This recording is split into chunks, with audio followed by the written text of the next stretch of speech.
Uprising Academy. They lay down the shatter, let the bodies hit the floor. Uprising Academy at 95%. Right now with Hydra building up to this Bear Barrage so quickly. Oh! And asking!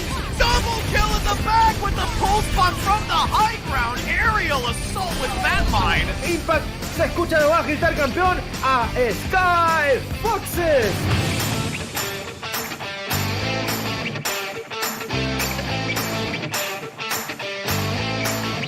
Holy cow.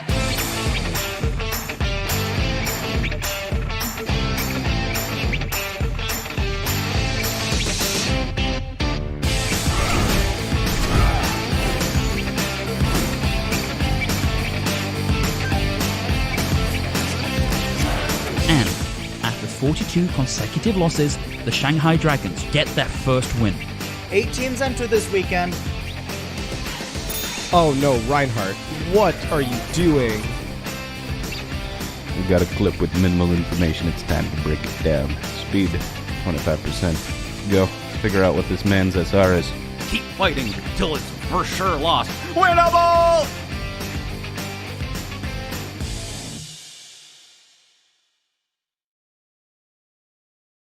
Evening to all. We bring you the 5th day and final day of NA Contenders Trials. I am your caster, Rich Red, here with Moxie.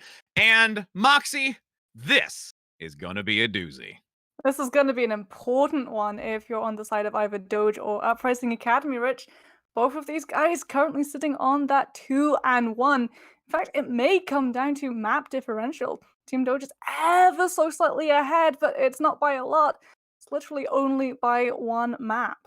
It really is. And as we go into this, we have 2 matches today. First, as we said, it will be Team Doge versus Uprising Academy. And then we do have Tier 2 drama and also Cratos. Again, we also have that second one, which is still an interesting one because Tier 2 drama is looking to keep their golden week streak, not dropping a map. But again, that's still to come. And as we talk about these two, we're going to go on a control point first, which is Busan. And, let's talk a little bit about the stakes here and these kind of compositions that we've seen coming out, Moxie. So both of these guys cannot afford to drop a single map, which means I think a lot of these guys are going to be coming out on compositions that they are going to be comfortable, Rich, sticking with all the way through the map. And that says to me that they're going to be running out on the Moira and the Lucio. Because we're seeing the backline being hit so very hard, whatever teams run out with. And teams are adapting around that by going for the Lucio with the speed boost, the Moira with the fade ability, so you've got a little bit more self-preservation and you don't have to rely on pulling all of that peel from that off tank away from your main tank. Well, and to build on the support dynamic of this too, Uprising Academy, I've had the opportunity of seeing them play. They recently brought on a new support line. They had both Aztec. More specifically, I want to focus on that because there was a lot of Baptiste play coming from that individual. But with it now not seeing as much relevance in this current adjustment with the recent patch notes, I'm curious to see how that adaptation is going to come from Uprising to really bring this type of, survival needed in that backline support realm. Yeah, and I mean, I'm going to be looking at Doge. These guys have a very stacked roster when you look at names. The one that instantly stands out to me is Elivo. This guy is in the prime meta for any off-tank to be, Rich. The diva you can play. And we're not really seeing him pick up the Roadhog. That falls to Salieri because Doge know how strong this guy's diva can be. He's been playing it at Overwatch League level. And so he can come in with contenders, with that defense matrix, with that peel, and really pressure out the teams that he's up against so that they are forced into using a lot of utilities far too early on in the fight, or worse, you throw an ultimate in at the wrong time when that diva mech's still running about, and it just gets Pac-Man'd away right in front of your eyes. And to synergize with that, we also see a lot of, the usage when it comes to the Tracer and the Sombra. I mean, we were just even looking at that even in EU earlier today. We had a lot of that Tracer Sombra play synergizing well and the utility that it brings. So I'm really curious to see, because again, you sacrifice a little bit of damage when it comes to then crowd control, but that crowd control could be so vital bringing in a Sombra. Especially because Sombra is extremely strong right now. She is currently running up against no shields. And if you're running up against something like a Winston or a Diva or the Roadhog and Zarya, it means that you should have EMP up pretty much every single fight with the amount of damage that you can just hammer straight into these teams, Rich. And even if you don't manage to get the hack coming through, if you draw out that Zarya bubble before the team is ready to push forward, you take it away. And that means that main tank has a lot less preservation when he tries to get in aggressively. And as we take a look now, entering in onto this map of control, we do have now, it's going to be a decent amount here for with that combination using that Roadhog and also the Zarya here, which we've seen a lot of. A lot of it's been more so the Zarya and the Winston, but this Roadhog can still play a very vital role. I mean, he's going to have that main tank role. He's got to move aggressively forward and get so much space, but he's going to be running up against Naga on the Sombra, and now you're going to have to see False has to be there with those Zarya bubbles to keep him safe, otherwise that Hog is gone. And now with the turning around this corner, there's a lot coming in. Naga's got that great hack on the front line to have to force back this front tank line. A pick already comes through by Aspen, doing a very aggressive positioning to get that pick and follow-up necessary. And at this point, you just have Uprising being brought down very quickly because the coordinated play brought out by Doge. They didn't have the Hog. He goes down in seconds, and already Uprising Academy are going to be putting Tap onto the Reaper just to try and keep Doge's tank lineup in check. And that means that the real threat, Naga on the Sombra, gets to reign supreme right now. Uprising Academy have got to be able to stop that DPS from going absolutely ham.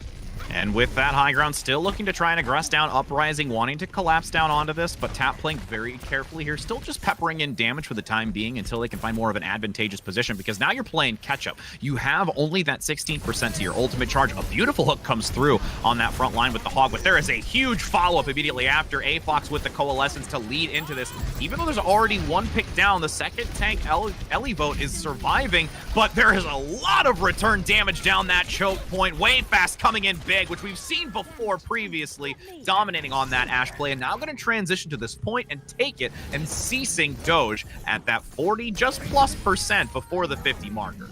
Doge invested heavily. They used the Coalescence to get aggressive, hoping that it's going to buy them enough space, enough time for Naga to be able to hit the EMP, but Tap is actually able to take the Sombra out in the fight, and so all of that ult charge just halts momentarily, and this is when we're going to see Uprising Academy at their strongest. They can stop this Sombra from aggressing in, they can force the Translocate out far too early, EMP can be delayed. Yep, and we've got actually the Sound Barrier entering in first to give a lot of buffer here for Doge, but Uprising actually being able to mitigate a lot of that and work through it with Dredro having the Valkyrie there in place, along with the Res coming out to make sure that Aztec is back online with this Ana to work in tandem. You still have the Hog out of the fight early, so there's a lot relying on False here, and there's still a percentage gain. Tap runs to the back despite being hit by that EMP, still able to deal a significant amount of damage, but it's not going to be enough, and this is where Doge gets to take it back. And Uprising Academy had actually swapped Crandrop onto the Hammond to try and get him to contest that point. He's just going to go off the side, but he swapped off the Hog. And now you're going to be swapping up your composition. False is going to be the one changing onto the Diva, Crandrop onto the Winston. They're going to go for the aggressive dive, but now you don't really have DPS to work in tandem with. That doesn't matter if Wayfast has just absolutely uncontested high ground. Wayfast just obliterated the Winston from Doge. I mean, it's unbelievable. Now pressing up front, you've got the Death Blossom. A little bit of an overcommitment, I think, but wanted to secure the take back at this 85%, going to cease, and Uprising, because of that early pick by Wayfast, has so much chance to take that. It's because it's so hard to walk into an Ashe setup on the high ground. And now, Doge are going to have to do just that. Dredro is going to be there with the Mercy Pocket, damage boosting with fast shots, meaning that you have that one tap potential available to Widow players on pretty much half the speed. And Doge are going to have to try and just move on to this point, force Uprising Academy out of the sightlines that they've got for free. And with this presence on the point, 85% here, 269, you've got a great Primal Rage coming out to reposition a lot of Uprising off this point, so it allows the switch back to happen. Doge in a good position now. The follow-through from Solaria on the front with Naga. The EMP landing onto both tanks. They have no ability to escape, and the Primal Rage does not come through. Uprising being shut down towards the end of it, with Wayfast no longer there to get that damage out, and the slow follow-up onto Tap is going to secure that Doge is in a good position to keep this, but there is still some opportunity to keep it into the overtime. There's one from Uprising. just maintaining this position, really, to cause it into overtime. But the second that anyone is removed from this position, that is Doge going to take it. And with that final couple of members being very low on the backside, you've got an easy pickup here towards the end. Doge are able to read the situation pretty perfectly. They know that Uprising Academy, if they lose control of that point, it's final fight territory. And so Doge just exhausts everything for outward aggression to force Uprising off of that point. They can't stall it out with that dive. They give it up straight away. And then Doge can just sit back, play a little bit more passively, wait for AFOX to hit the coalescence, and once again step on the ignition. And it's something that we're going to be seeing a lot of these teams do. It doesn't matter which map, if you're running this composition, Rich, it's going to be rubber bands galore. And with a few seconds depleting, we're on that beautiful map of Well. That windmill. Just taking all the energy in. As we're going to see these two teams go head-to-head now. Again, you've got round one taken by Doge. The door does open. Naga going to be alongside Hybrid with the Tracer once again. But Wayfast still sticking with this Ashe play. And I like it because of how well Wayfast has still been able to get value here. Yeah, but they're also sticking with Cratos on the hug, and remember how quickly Uprising had to swap him off, Rich. This is, well, an investment and a risk. If they're not able to win this first fight, then that Roadhog is just going to be ultra for the Sombra. Oh, and you saw Tap get hacked early and immediately followed through on by Doge. What a great communication and follow through onto that hack that came out. You've got the res, though, by Dredro to get Tap back online to make this a 6v6. But as you say, you've got Elivote able to take down Crandop, and that is no longer going to be of use up front. You're solely relying on Defalse, which is going to be easily just surrounded at this point with a pickup. And Doge now, after getting this early lead after those first initial picks, transitioning back to the point and starting to gain some percent. But it's going to be the exact same problem for Uprising Academy in this next fight. Wayfast's going to open it up with a pick, and because Doge aren't running that Mercy, they can't get the Resurrection. But they're going to be hitting these ultimates, Coalescence, EMP, Pulse Bomb. They've got a lot of aggression, but they don't have the members at the moment to use. Yeah, I mean, it was a great recovery there. There was a little bit of the overzealous play by Elivote, which was easily exploited. Wayfast still going to be able to get some value here, pumping out that damage with that rifle. Bob now placed on the point to also get some point presence with a great hook from the side angle to reduce the final value necessary to get that D-Mech. And this is going to be still a decent hold, staggering on and off the point from Doge to continue climbing in that ultimate percentage. Tap also finding a nice connect on the backside with the pulse bomb to clean this up, and this is where Uprising can start getting their footing, but they did still commit quite a bit and have these two support ultimates coming up soon. And they've got the biggest storm on their horizon. Naga is 70% away from the EMP, and Rich, you're not running the Lucio. You don't have the sound barrier. So it's going to be down to Dridro on this Mercy to hide, to not get caught out by it, and use the Valkyrie to try and bail this team out. Otherwise, you've just got to outwardly aggress.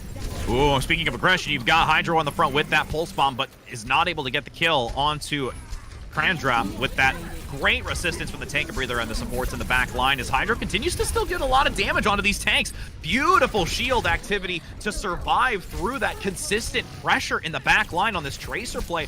All the while, you start to see the supports fall in the back line of Doge, and Uprising is looking very clean here towards the side, really being aware of where their positioning is. Doge knew that that was their fight to win. They put in the EMP, but they don't catch out the Mercy, Rich. Dridro's able to hide behind, out of line of sight, use the Valkyrie to come back in, and now if you're Doge, you're walking into a Graviton, you've got the sound barrier, but you may not even be able to hit the ground if Wayfast decides to double it up with a Bob.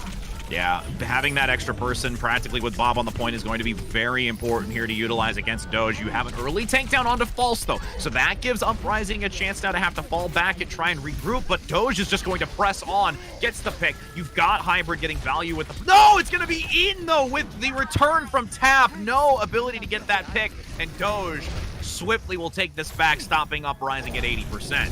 I love how Doge activated themselves around that Graviton. In fact, they're still stalling out this fight. They've got the dive, they've got the primal, they're making sure that they get as much percentage as they possibly can, but this calls back to that last time that they saw that flip coming in from Uprising. Doge went far too aggressively forward, and Uprising Academy were just able to move in. They do back out, they've learned their lesson, and because they've been able to get all of that damage, and because they kept that fight going far longer than it could have, Naga's about to hit another EMP, and Dridro doesn't have the Valkyrie this time.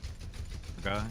can see waiting for an opportunity to drop that EMP on that high ground, making sure to hit the support, sneaking into the side. Not everyone has moved in, going to actually use it, and still manages to get Aztec on the high ground, but the nano still comes out. There is a lot of damage being forced up front, and the whole hog gets value onto Soleri, getting rid of that Winston up front, and now following up onto Naga. You just see Doge abandoning this right now to regroup for a last attempt.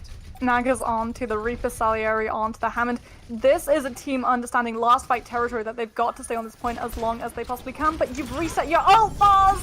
Oh no, you say fond farewell, but the res comes through by Dredro and does not get disrupted by the Wrecking Ball, which they were hoping for from Doge. This rotation now towards the side. Bob gonna come into the small corridor with the dynamite up front. That is far too much to withstand. Tap's gonna go down with the follow-up here with the return damage, but way fast. If there is no way to stop this high ground play, gets the melee 2 for the double. Way fast, unbelievably taking advantage of this positioning up top, 99 to 80. Uprising Academy, despite having troubles on the first round, is really starting to persevere on the second of this map of well, with this false presence on the Diva versus what we saw earlier on the Zarya. Gets to mitigate it, has the mobility, the self-destruct here as an insurance to use with multiple members pushing onto the point. And this is just really a losing fight in the grand scale from Doge as Uprising continues to dominate. They're still holding onto the Diva Bomb as well. Doge aren't running with any shielding, Rich, so even if this team are able to get any sort of presence on the point, it's gonna drop the nuke right in their face.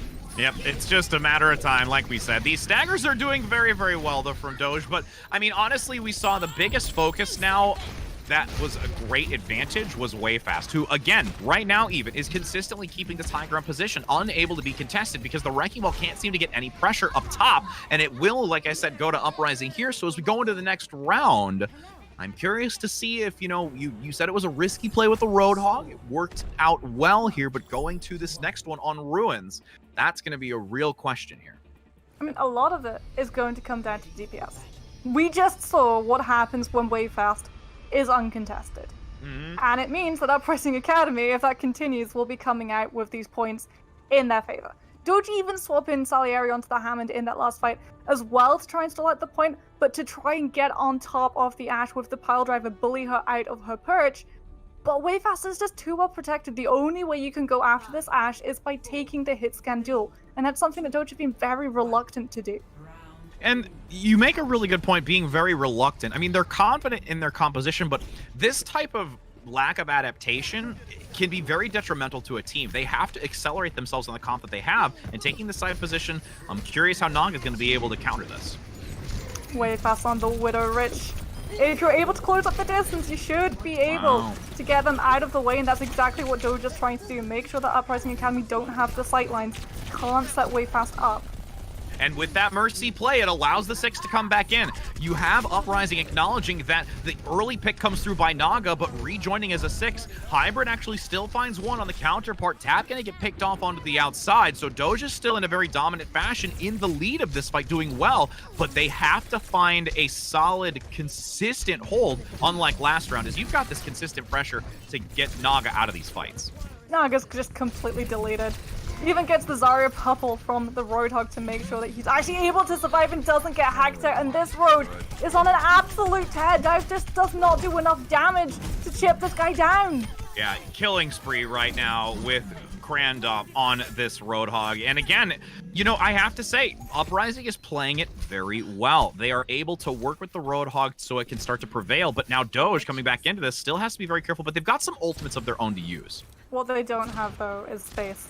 Look how scared they are. They're just trying to draw this Widowmaker shots out so that they can try and close that distance and dive on her as soon as they can. But Wayfast isn't falling for that.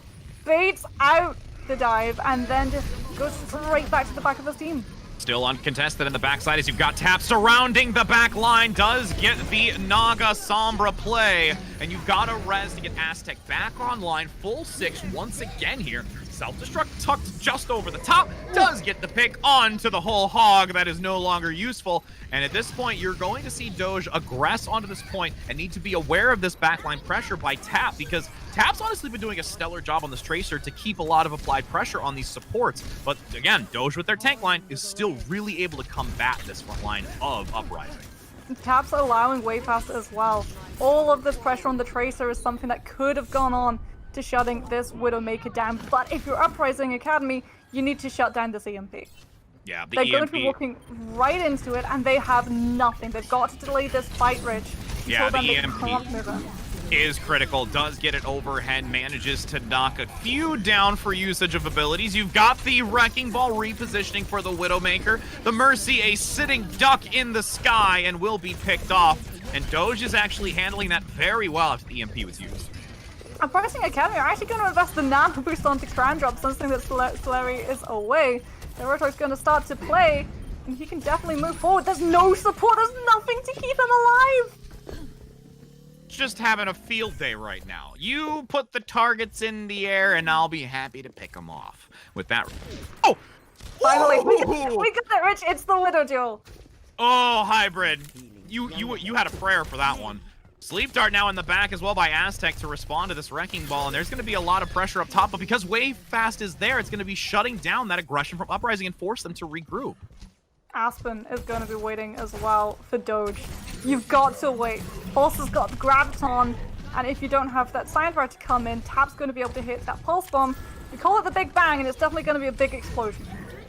The explosion is correct. You've got False, though, looking to drop onto multiple members. There's some follow-through onto Doge. Hybrid gets picked off in this exchange. Wave Fast now and an opportunity to start pumping out some damage in the back line. Uncontested once again. You see this reposition as well. The Wrecking Ball vulnerable gets found and picked off. False will press, but this point is starting to waver in favor of Doge because Uprising has had to fall back. Self-destruct tucked onto the corner. You had the Zarya try to knock it off the edge, but could not manage to do so. Had the shield there just in case to not go down in that exchange. Doge switches it back, and now the minefield overhead comes out to block multiple members from Uprising from even touching. But Doge are exhausting themselves with their ultimates, and Rich, Uprising Academy, they're only just going to start to use theirs. Doge have nothing left in the tank to contest this. Oh, Dreedro tries to go for the res onto Wayfast as the grab comes out on the side. Tap and False manage to get the kill onto both Afox and Naga, which gives us an opportunity to return the favor in switching it back. Manages to do so, forcing Doge back. Only one to contest. The overtime shredding away. Nobody here left for Doge except for the Diva with high hopes and a dream. Getting picked off, hooked, and Baby Diva will buy a few seconds of time, but in the ultimate end of this is not going to be enough to keep Doge in this. And Uprising Academy is in a prime position to take this first map, 1 going to 3. Salier is gone. That was the one chance, the one hope that the Hammond would be able to hit the ultimate and clear up the space, but it's not to be. And now it's the Squishies trying to contest Wayfast, who's just not even being looked at. Uprising Academy having a stellar round on Ruins, and Rich, the mind games. Oh my goodness. They knew exactly what they were doing. They were waiting. They were baiting out those ultimates from the side of Doge. First, the sound barrier goes away and False knows you can hit the Graviton. There's going to be nothing to stop the kill starting to flood in. And then Doge just throw everything else in. Because if they lost that fight, if they had to come back from that respawn, there wouldn't be a point to fight over. They would have run out of time. Yeah, definitely. And honestly, I have to give major credit to how Dreedro was working in tandem with Wayfast during a lot of that. There was so much emphasis knowing that the value Wayfast can bring to this team, as long as the tanks can keep pressure on the ground with the Roadhog and the Zarya, it leaves so much opportunity for Wayfast to do what we saw and accelerate at it and really force Doge to have to change their composition to try and react to what Uprising was bringing to every fight. And Tap was just that invisible sheepdog, constantly nipping at Doge's heels, constantly pressuring down the backline, forcing the DPS's attention away from the Widowmaker, because Widowmaker is a lot more vulnerable than Ashe. You look at the mobility, pretty much the completely different ballpark. When you look at Coach Gun and you compare it to the grapple and 12-second cooldown, if the dive had come through onto that Widowmaker's head and you didn't have any of the abilities drained away, she would have been absolutely blitzed off any of that high ground that she tried to set on. But Tap was there constantly making sure the dive couldn't come through, that they didn't feel comfortable enough, that their health bars weren't full enough for them to properly try and commit onto that Widowmaker. And it's just the DPS tag team that Doge really haven't been able to deal with.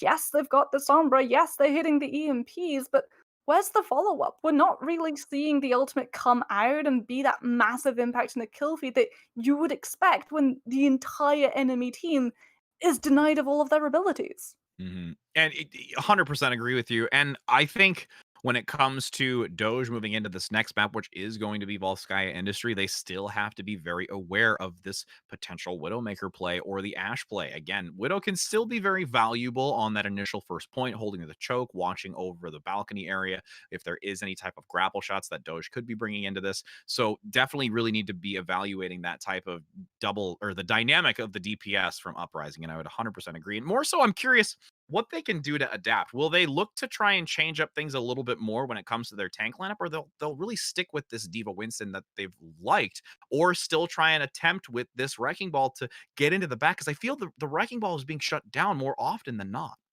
I mean, it works on paper, right? When you don't look at what it's running into. When you have the Hammond and you send him off and he's that sort of Trojan horse, everyone sees him and doesn't really realize the threat that's hiding inside of him, the rest of his team behind, and as soon as they're able to actually walk out of choke, then that Widowmaker, that Ashe suddenly becomes a lot less deadly because they just don't have the sightlines, don't have all of the access to the spam damage. But actually getting the Hammond into the backline is where it's starting to fall off. Because we see the Hammond go in, and we see him have an impact, but it's for a couple of seconds. He's either slept, or you can see the coach gun coming through from way fast to completely dissuade him. And when the Hammond falls, half of his team are also still taking damage. So he's not being the decoy that Doge really need him to be. And I would like to see a little bit more adaptation. Either you go for the Zarya and so you can bubble him and make sure that the threat remains there long enough for the rest of the team to find value, the value that this swap is warranting, or you put that Diva in to go for that really aggressive dive alongside him with Defense Matrix to keep the damage from his face.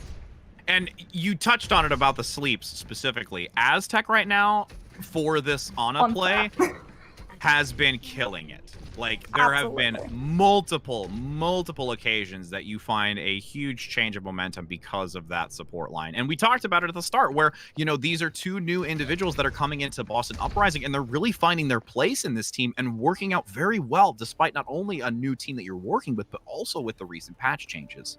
Yeah, these guys have been running, since 26th of June? I think it was that we saw Aztec, and then Dridro was up on something like very early July. These guys have really gelled well with the team in a meta where you've got to have that level of fallback, that trust in your backline to keep you up and alive. We're going to be seeing Cratos coming out on the Roadhog once again, Dridro onto the Mercy. This does enable that Mercy pick. You've got the Take a Breather. You don't have that strain on the support, so Wayfast is going to be just as deadly with that damage boost behind him. And with that, now early hook comes through a counter pick as well. Needs to try and get the advantage early on that high ground. Hybrid actually finds the leading pick with that Ashe play and does go up top to try and compete against Wayfast, but cannot find the value. Aspen has been taken down, so you do not see the pocket for Hybrid, but this flank from Solaria comes in with some assistance of the Diva Boop and gets the kill onto Wayfast, and this could be a quick exchange of dominance in play. Especially if you're able to make sure that the Mercy goes down as well. They've just been completely stuffed up inside room. All of Doge controlling this spacing right now. They're just waiting to pick them apart one by one. Whole hog! A little bit of an overinvestment. Yeah. Something that you're not going to have up and available. But hey, it won you the point, and you'll be coming into some pretty heavy-hitting ultimates yourself. Avox is even ahead of False in terms of ultimates, and that's where you want to be if you're a Zenyatta. Ahead of the Transcendence. But if Uprising Academy play the cards right, Rich, it's not the Graviton you've got to worry about, it's what comes after. And so Transcendence can save the Zen, but if the Pulse Bomb sticks, that's not really going to be doing an awful lot. So Elivote has got to be able to Defense Matrix at least one of those two ults in this next fight. And the timing is critical. With this press forward from Doge, 5 minutes and 15 seconds, a lengthy time bank to work with. False now going to be aggressed on by Naga with the Pulse Bomb, throwing it up top. Doesn't hit the mark, though, here, so it won't gain nearly as much value. Tap as well, going to expend theirs as well, and doesn't gain value, so both have been used for this fight for the duration, as Hybrid needs to watch out, does not want to get hooked, and instantly coaches gun out of there, because they know that that quick hook comes through. And really, it's a slow, methodical play right now from both teams waiting for an opportunity. Waiting for those ultimates to come up. False is so close to that Graviton, but it's Wayfast's pop that's making waves right now. And you've got Bob from Doge in the corner, allowing some presence here for the attack, but it's not really going to do too much in the grand scale here. But they will be coming into this next fight still with that Transcendence. Afox has been doing such a good job making sure that when he goes down, he doesn't pop it too early, and he's even been putting the discords onto false to try and just deny the Zarya hitting that Graviton for when Doge wanted to press in. Unfortunately, it's now up, it's now online, and so that backline, it's not the Mercy that all of Uprising are going to be after, it's the Zen. They know. He's the one thing standing in their way. They've got to get him out of this fight. Yeah, and even so, even if you can force the Transcendence even further to make sure that that is not there and prepared for an engagement with the Graviton from False, as you've got this Nano Boost going to be held onto. Sleep Dart in the corner manages to land onto one, slowing down that applied pressure since the Hog isn't there, and actually goes in with a Nano Boost onto tap, but instantly shut down after the Sleeping Giant awakens, forcing back Doge's attack. The Transcendence is forced because of the whole Hog, and this rotation comes out. Since that is no longer available, the grab is there to follow as you have a return boost coming through. Solaria getting very, very low, but the support's keeping him up. Ultimately, in the grand scale of that, Uprising still able to persevere, and just what a great, well-rounded fight engagement and forcing out ults from Doge. I love how Uprising Academy went into that fight. Everything from the Nano Burst onto the Tracer, who we get to ride along and see, is aiming straight for the Zenyatta, to forcing Doge to retreat into side room, allowing Crandrop to hit that whole Hog in the sweet spot to make sure that Doge are forced to use the Transcendence, and then False, as soon as it runs out, just chucking in the Graviton, and he's been doing so much. Rich, look at that old charge on the Zarya. He's already 80% to the next one. Yeah, I mean, you're at 80% after a fight. That was less than 60 seconds, I would say, which is absolutely absurd. And you've got this high ground consistently being maintained, Uprising being respectful here, not going to play too far forward, but tap on the side. Has this pulse bomb and is playing very sneaky to find an early advantage. This TVT might even come through here on the backside, but oh, you have to watch out. Look at Uprising gonna get overrun, being flanked, not prepared for that. Wayfast acknowledged it, but couldn't do much to assist, as Tap has to force a recall here in the backside as well. That pulse bomb needs to gain value, but with Wayfast already taking down Bob, making sure that that extra person is not there to cause presence. Hook across the way, and you've got Doge on the low ground getting some massive opportunity to take this point now, but you have to manage Wayfast, who is still uncontested up top. You've still got to keep Avox alive as well. He's about to hit the Transcendence. He's got it up. So when False comes back in for this recontest, that Graviton is going to find absolutely nothing as long as the Zen's still standing. Oh no, and you've got the Wrecking Ball already down for Uprising. The grab comes out by False, but there is the Transcendence to persevere through it. More than enough to handle it. A Bionade comes out immediately after, and Tap's actually going to find two.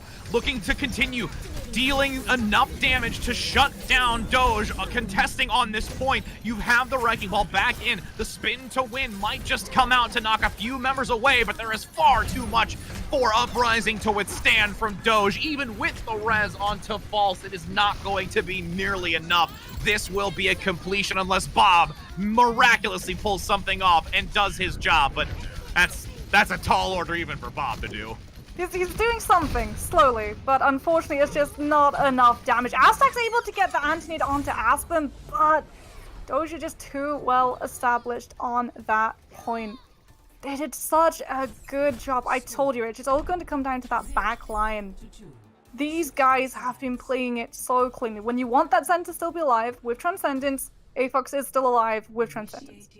When you want Dridro to be able to go in with the res and get the Zarya back in and give Uprising Academy their best chance at having another big old target on that point, another way to keep Wayfast in this to be able to send out that Bob when he comes out of spawn, the Mercy is there with that res. And I mean, that's why I like the Mercy play in this. There's been we saw it even in earlier EU as well, where you've got that Mercy play, and even with the, early picks that can happen, the fact that you have that resurrection and it's finding its place here, even though, like you said earlier, where it's a little bit more of the Moira and the Lucio, or that's typically what's a little bit more comfortable to play. The Mercy just brings so much to this to be able to try and bring back a player, because if you can get that 6 back up late and reorganize yourself and compose yourself, you can do so much work to retaliate against what that early pick is and cause some just constant harassment back. And that's what this is all about, constant harassment, to the point where we're even seeing players call Tracer a support, a third support. Sometimes, you know, we refer to a Widowmaker as a tank, but it is really easy to see why that Tracer is seen as that support. And you wanted to see it, Rich. I don't know how long it's going to be. It's just that immortality field to get everyone safely out of spawn. And then Dredro will be off that Batiste, but oh, Naga still behind. No. Oh, Naga actually forced back. A lot of dynamite damage. They'll get some early pick and also intel, which is most important in that segment to see what the composition is coming out from our Uprising on the attack. A little bit of ult charge, almost 20% of the way to that first EMP as well before this fight even begins. So if Doge can just keep this threat on the high ground, force Wayfast just to walk around Hybrid rather than engaging, he should be able to get EMP online very quickly. Ooh, and Naga gonna find a nice hack in the back, but is easily spotted out very low, is not gonna be able to contribute as much as they would like, especially with Tap right there to get the cleanup pick. And Wayfast has some sightlines in that window, forcing back. Another pick comes through, taking down Hybrid. And Uprising comes through with a dominant force despite the early hack that would have most likely led to a great take back from Doge. This is going to be a decent timing for Uprising to push to second point. Naga's already going onto Tracer. Elevate's onto the Zarya. So you've got the bubbles, you can try and keep your backline a little bit safer or enable Salieri on this Roadhog to go more aggressively forward, and that's something that you've got to do in this next fight. Uprising Academy are coming in with a massive advantage when it comes to those ultimate bars, which have got to be able to do enough damage to start equalizing. And if you can get a nice early hook here from Krandop to lead into a pick with those ultimates, it's going to be critical. But Wayfast is getting pressured by the Dynamite once again. Hybrid does have the Bob, and you actually are going to see the forced out Nano Boost onto Krandop on the low ground. Can't find the hook. Everyone from Doge is playing respectfully in these corners, not allowing it to go through. And now with the counter dive coming out from the high ground, you see Doge aggressing forward, holding on to that whole hog, waiting for the right time to unleash that shrapnel. Does get the counter hook, but a beautiful supportive shield coming through from Elivote to survive. But since you are right by the skirting edge of that environmental zone, you find that chilly water. So surprising, as this 4 minutes and 40 seconds is going to quickly be obtained by Uprising. What a dominant force over Doge. Doge just played too passively in that fight. They had the Zarya bubble, they had all of the enabling that Salieri really needed. And they just weren't able to move aggressively in. They weren't able to do enough damage, and Uprising Academy are in the driver's seat the entire time. They even send the Roadhog to bait Doge into trying to contest that point, to try and turn everyone's attention onto the Roadhog, similar to how you see Winston's when you're trying to draw people into like an EMP, where you paint a target on one person's back, send them onto the point, because the defense has got to contest. They don't want to give up ticks for free. Not that fast interval Sky or point B. And as soon as the contest comes through, it means that Doge are only looking at one Roadhog. Uprising Academy are looking at 6 players. And they hit the ultimates, and Doge just have not been able to do anything to have any say in when Uprising Academy decide to hit the gas. And, you know, with hitting the gas here, you're going to have Doge needing to do so with a minute on their time bank. It's going to be very critical and needs to have a very crisp engagement through this archway. You have the Wrecking Ball slightly hovered over for the time being until we see what goes out the door. But, I mean, with this type of composition, I wouldn't be surprised to see it to get on that point quickly. This is all about doing as much damage as quickly as you possibly can. Avox is rolling it on the Zen, so you'll have those discords. You're hoping that Elivote on this Hammond is going to be doing enough distracting to keep that backline safe, because if pressure comes in, Aspen can glide away. Avox has got to just, you know, try and move himself very, very slowly, and that is not the way Doge wants to stop this off. No, when you lose Naga that early, you are just going to be in a very difficult position. You no longer have that harassed dynamic, and they have to wait for this regroup to get a full 6 and don't even get a pick here that they needed. That's the pick that they wanted, and they've been able to find it. Yeah, the fact that you get Dredro out of this fight is critical. No longer supporting Wayfast or keeping that healing up front on the tanks.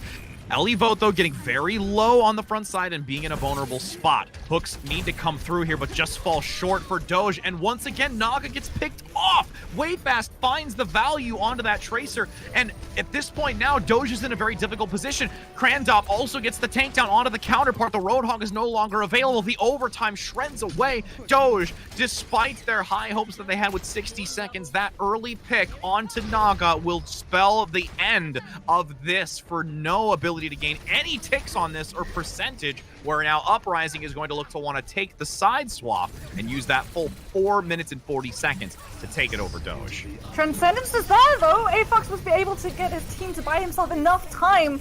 Now they can still contest this. Ooh, the pulse bomb comes out on the backside. Afox going to survive it, but ultimately there is that wick that disappears so quickly when it's so long and you're holding it into overtime. Just the fraction of a second you step off that point, it will vanish from your eyes. And now, as we said, 4 minutes and 40 seconds. This is a mountain to climb for Doge to hold on to, and even bringing it to a draw phase. They needed at least one tick on this point, Rich. Because if you've got to run it on the Mercy now, right? Yeah. You have to, because Uprising Academy have 4 minutes 41 seconds to play with. At one point in one of these fights, they are going to get that first kill. And if you don't have that Mercy there to res them back, to remove this really long track from that respawn room, then that point is as good as gone. And that's why Aspen's going to be rolling it. It's the exact same thing. They're going to be going for that Mercy, that Zen for the backline once again. But I prefer to see it now than I do on the attack, because it's going to be a lot easier to fortify Afox from flankers if Uprising Academy see what this defense is running out with by sending Tap on a scouting mission and decide, oh, it's the Zen? Well then let's just play old school 2016 dive and make sure he doesn't get to play Overwatch. I mean, you know, we don't get to see Zen often, and if you can deprive any more play from it, I mean, that's what you're shooting for. That's the goal of every D.Va and Winston player. We know it. Just to delete Zen from the game. No hero bans, just everyone's too frightened. They've got too many bad memories. They don't want to go play them. And, you know, bad memories now are here Doge having that first round on their attack. Again, there is so much time that can be patiently played here from Uprising, turning this corner into the archway. Nice early dynamite, though, to force out that Bionade early instead of using offensively. Almost actually gets the pick there, too, onto the backline support for Dredro. And Tap now needs to find some real value with this backline flank. He's looking for it. He's found the Ash, he's found the Mercy, this is the pressure, and Uprising Academy are still playing it possibly. They're playing this like 2016 dive, we talked about it. But it's not going to the Zen. It's waiting out that nano boost to come online, but they've waited too long. Doge take things into their own hands. They really do, and the fact that you had that early pick, I mean, Tap did very well in that backline harassment to force Hybrid into a very difficult position, but they recovered from it and still found a double kill on that top balcony. But you've still got 3 minutes and 34 seconds to fortify yourself up against one tick, and now Uprising Academy will be coming in with that nano boost that can either go into Crown Drop or Tap. Think about how much of a threat that Tracer is already posing to the Zenyatta, and then you give him steroids on top of that. Yeah, steroids will definitely bulk you up. Oh, Fox, you find way fast and force out the res, plus the follow-up, changing position, so False is no longer in the equation right now. We said that 3 minutes is a lot of time for Uprising to work with, but if Doge continues to play this defense as well as they are in a good position to really bring this to a draw. The Anna's gone. Afox is going to be coming back soon into this fight with Transcendence. The hope is real for this defense, Rich, because Uprising Academy heavily committed into that one. They thought that that was their fight to win. Nano Boost was used up, Pulse Bomb was used up. And now Doge, they've got the aggression, Pulse Bomb, D.Va Bomb off their own. They'll have that sustainability. Keep an eye on Aztec though. This Ana has the worst timing if you're a Doge fan for sending those anti-nades or those sleeps in. And one Bionade can very quickly ruin Doge's defense. It definitely needs to find at least 2 critical members on Doge to make this an entirely worthwhile push. You have the ultimates now. You're going to have Naga looking for a potential opportunity to drop the Pulse Bomb here. Hybrid almost getting the pick onto way fast, which would have been critical.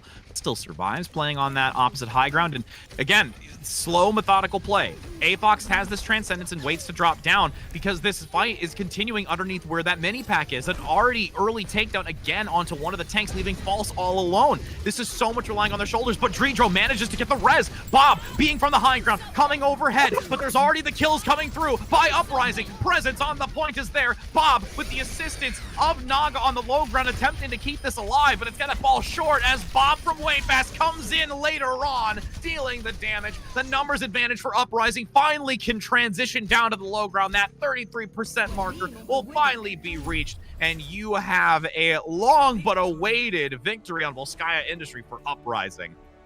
Doge had the Transcendence, Rich. They had the Transcendence. They didn't have the Zen. He hits the ultimate, and then he goes really aggressively, trying to just lob in a little bit more damage, try and pressure way fast, try and pressure tap, make sure the DPS don't manage to just line their shots up, get those sightlines on lockdown. And unfortunately, because the Zen's looking at them, he's not looking at the D.Va. You lose your D.Va, you lose defense matrix, you lose the peel. You've got to try and contest that point aggressively. You're not able to pop Transcendence in time. And all of Doge's careful planning just goes completely down the drain. But my goodness, how well they did for the time bank that they had to hold that space for.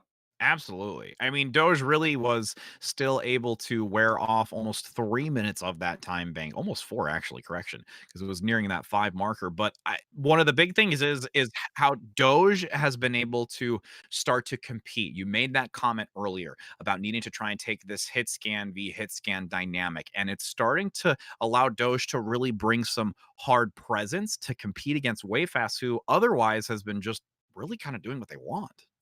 And you've got to compete against that when you look at a map like Hollywood, which is where we're going to be headed off to next, because there's a lot of space for an Ashe player to just situate themselves up on a high ground, on a low ground. If you lose a single one of these fights and you're walking into a damage boosted Ashe, you're going to be playing passive a very long time. Yep. And we'll be seeing how passive it's going to be after we take a brief break here. We will be back shortly to bring you this third map where it is going to be Uprising's match point opportunity to take this as a 3-0 over Doge. So don't go anywhere, friends. Stick around because we've got so much more to come.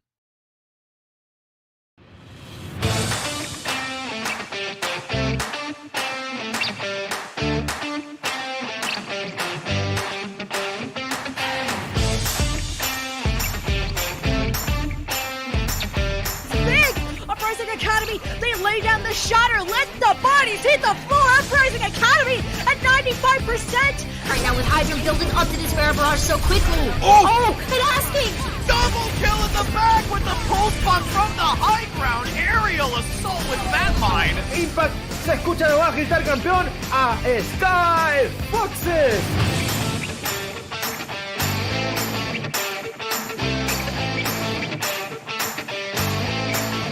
Holy cow.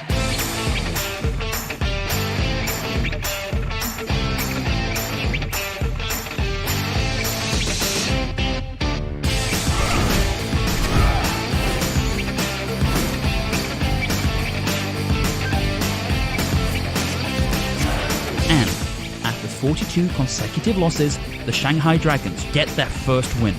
8 teams enter this weekend. Oh no, Reinhardt, what are you doing? We got a clip with minimal information. It's time to break it down. Speed, 25%. Go. Figure out what this man's SR is. Keep fighting till it's for sure lost. Winnable!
They lay down the shatter, let the bodies hit the floor. Uprising Academy at 95%. Right now with Hydra building up to this Bear Barrage so quickly. Oh! And asking!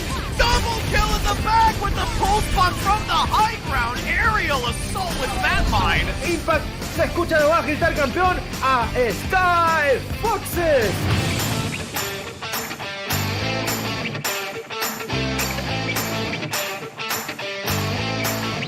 Holy cow.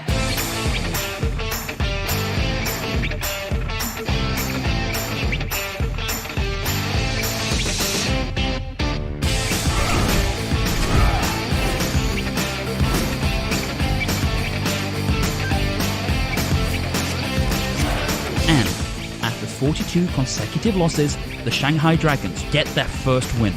8 teams enter this weekend. Oh no, Reinhardt, what are you doing? We got a clip with minimal information. It's time to break it down. Speed, 25%. Go. Figure out what this man's SR is. Keep fighting till it's for sure lost. Winnable!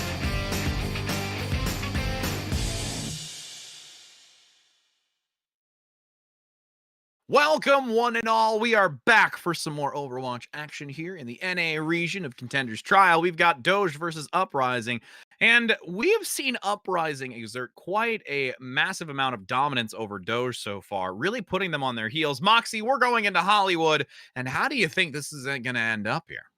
Well, if Doge are able to contest way fast, then they've got a real shot at taking this map. If they don't put a hit scan on the board, or if they don't start playing this Sombra Tracer like a tag team where one pulls distraction, the other team goes in to try and capitalize on exit being cut off, we're not going to be seeing an awful lot of this area. Yeah, and as we enter in onto this, we are going to have Team Doge coming out here for this map of Hollywood on the attacking side. First, Uprising on the defense. And as we take a look at the composition, we are going to see something that we are not so surprised of. Still going to have the Roadhog and the Zarya, and looking to see exactly how much value that Hog can get in this very narrow doorway that Doge is going to have to work through. I mean, if you're Uprising Academy, this is the composition you have been flourishing with for the past couple of maps.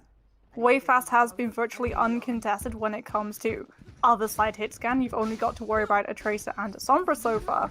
And this team has done such a good job at peeling, but finally, we're going to see Doge throw the gauntlet at Wayfast's feet. Hybrid will be coming out on the Ashe.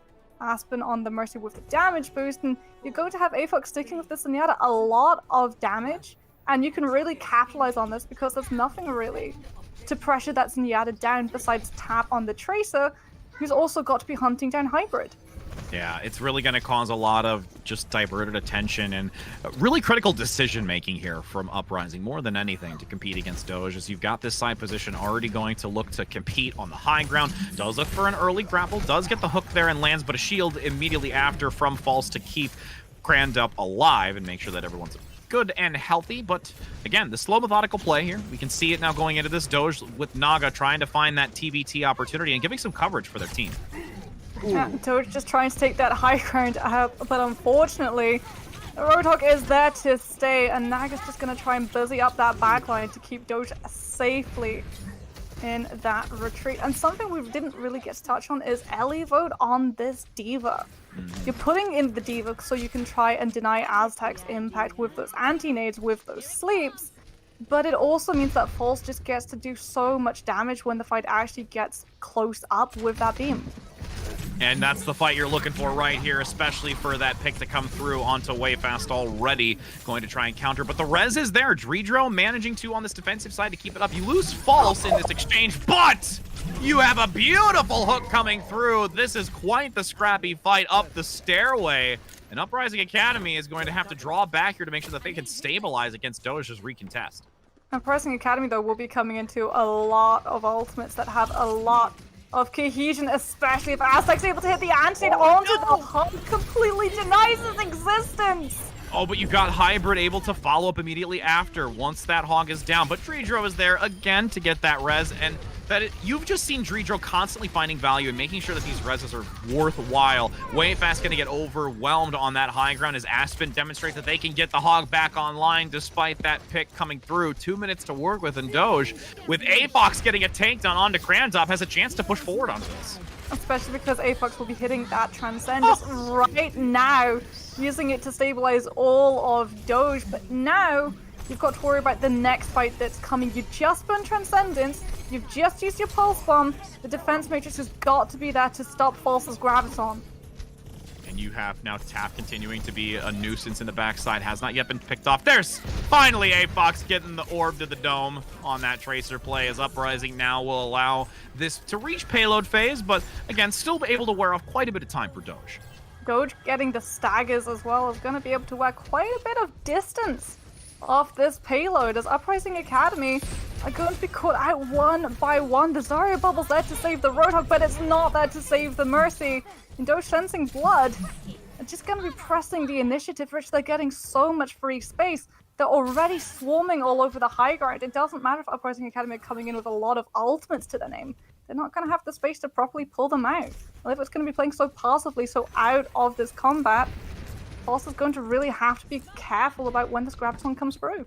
Yeah, and Afox there up top, making sure to place that Discord orb properly on the target that they're focusing. The callouts are going to be swift, but Wayfast gets the pick onto Aspen, so that res is lost and a support is left alone. Afox now gets at least the counter pick, but still, you're only relying solely on Afox, but it doesn't matter. Naga and Hybrid follow through themselves to really just open up space for Doge to keep pushing.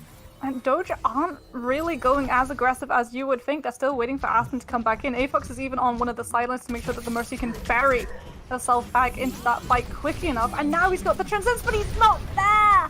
Oh no, gets picked off at the start. You've got the grab tucked in the corner to pull two together, but there's only enough damage to try and force back Ellie vote.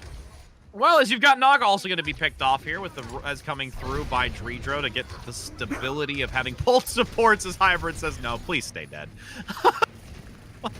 Aztec's just not having a very nice day on Hollywood, and I don't think Uprising Academy are really wanting this fight to go on any longer. Doge is still stuffing themselves up on the high ground.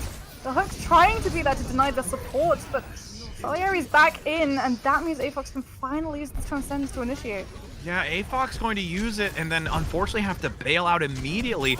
And it's going to really just be to keep Salieri alive, but with that whole hog forcing him back, it's going to, again, put them into a very difficult position. Afox taking down Tap after the Pulse Bomb does claim one as well onto False. So this is now Doge finally able to get the numbers advantage to push this payload the remaining meters and allow this next checkpoint to be reached. Doge play that so cleanly. Uprising Academy go chasing after that Zen, and as soon as the support lines are cut off, that's when Doge properly pounds. They turn around, they show that they hadn't forgotten their pursuers, and they absolutely shred them. Uprising Academy have got to find some way of denying Doge the momentum of getting them off this high ground. The Tracer's there, the Diva's there, so the entire team of Uprising Academy will be answering. Oh, and first one to answer is Wayfast getting a pick on the Hybrid, forcing out the res. And now you've got Ellie vote as well being bioed and forced very low. Does get demeched here. And you've got now this follow through from Uprising. Takes the pick, but Hybrid with the res actually still able to compete slightly to at least cause some pressure. This is such a scrappy fight between both of them playing that upper balcony and watching this corner by where that Mega is. Neither of them want to lose. Uprising know if they win this fight, they get to secure themselves the high ground, and that means Hybrid's impact in these next fights gets cut by at least half. And Doge were fighting tooth and nail because they knew exactly the same thing, and now you've got to worry about the Ashe poke. It's a little bit of their own medicine. First one to get some medicine is Hybrid once again by Wayfast. Gonna just be chug-a-lugging as you've got that Wayfast pick, though, from that high ground. The res is forced out, so Hybrid's actually back online. There's a little bit of a risky play if you want to see the dive coming in from Dreedro to res back Wayfast. So this will be some decent meters gained by Doge, approaching this very tail end of this map. That was a risky Transcendence as well, because Nightfalls was free to chuck that Graviton in. But he gets eaten! My goodness, ELO coming in clutch. The self-destruct tucked in the corner. It's going to find Aztec. And now with a minute and 18 seconds, Doge needs to use this advantage, but unfortunately Tap says otherwise. A res has to come through onto Hybrid to keep that damage flowing against this team. Now, starting to harass back. You still have a hog coming in from Uprising with a double as Tap and False follow through, and another great sustain by Uprising despite the early lead that Doge had. Rich, pinch me. I didn't dream that Grav got eaten, right? No. False threw it in? didn't. He definitely threw it in? Yeah. He's about to hit another one. And now ELO swapped off onto the Zarya, so you've got the bubbles to try and deny Aztec sleeps and anti-nades. You don't have defense matrix. You've got nothing to see yourself through this Graviton. This rotation right now from Uprising is so spot on, looking to take advantage of the positioning from Doge. The sleep dart's gonna miss. You've got Aztec having to bail out of there, seeing the Zarya look to chase. And now with 24 seconds to go, there's already been 2 taken down. Numbers advantage for Doge, and Bob is going to be placed out by Hybrid, but it's in a side corridor, so will not give as much advantageous positioning out front. And there's a hook that comes in by Solari on the side, onto Wayfast.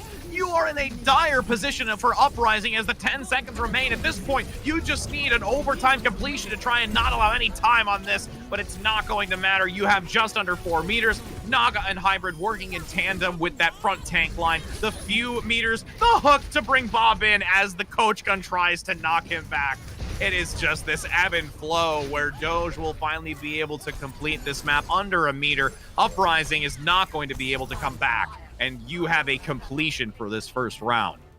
But it's in overtime. Yep. And that's positive for Uprising.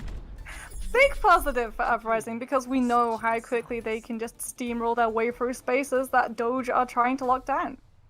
We saw it on Volskaya. And they're going to be looking to replicate that success, although Doge have got this composition completely locked up. They know how Aztec plays, they know that the Ana likes to be there on that high ground, tries to reserve herself away from the fight, and Doge is finally starting to send chasers after her, finally starting to pressure her out. One thing that could slightly be tampered around about with this team is how Fox uses those Transcendences. Because a lot of the time, he's got them online, but he still goes so aggressively into fights. You would think the ultimate was still trying to be built up to race against that graph. You know, you make a very valid point, because we saw that a couple of times. There's been, it's the high risk, high reward scenario, really, because there's been some great picks by AFox, but there have also been very detrimental kills early onto AFox, completely changing what Doge can do in their overall scenario. And I think that's something that Uprising Academy are seeing. Because Tap can come out on the Sombra, and you're not really going to have to look far from a fight to be able to hunt the Zenyatta down. That's why we see a lot of Zenyatas. They go aggressive, they get the picks, yes, but they're also able to keep themselves out when that ultimate's built up, so that they can hide behind, out of line of sight, out of fights, to make sure that they're alive at the key moment when that ultimate is most needed. With this pressure forward, Uprising Academy going to play against Lowly. Does take quite a bit of damage from that middle high ground on the backside, where Doge is continuing to house themselves, as Hybrid will get some extra damage boost as well with the Zenyatta looking for a Discord orb. Hook comes through and actually pulls down one from that, and great response, though, by ELO with this Zarya, which we're now seeing more so on the front line of this versus the Diva, which we saw on the defense for a majority of the time. Uprising Academy, though, needed to be careful playing back slightly to make themselves stable for this next push forward. It's a smart play coming out from Doge having Elivote on that Zarya because it's reflecting in False's ult charge. Zarya was getting to farm for free before, and now she's struggling to hit past that 50%, but Doge is going to be struggling without that off tank.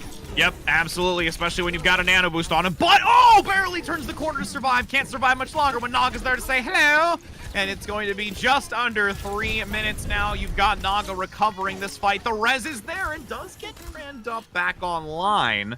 So there is still a chance to drop down and try and play this. Gets a beautiful hook amongst the fray, taking down Avox. But again, this is not Doge's fight. Just, well, now it is. Was that your British accent? I'm still reeling from it. I don't know. I don't know where I went with that one. I feel kind of insulted, but do you know what? You probably haven't heard my American accent. It would go even worse. But if you're Doge, things aren't exactly going badly for you. This next fight is where it can all turn around. We're going to see Avox coming into that Transcendence and False ever so close to that Graviton. This and the other has got to change up how he plays, and already we're seeing Doge play. Oh, there he goes.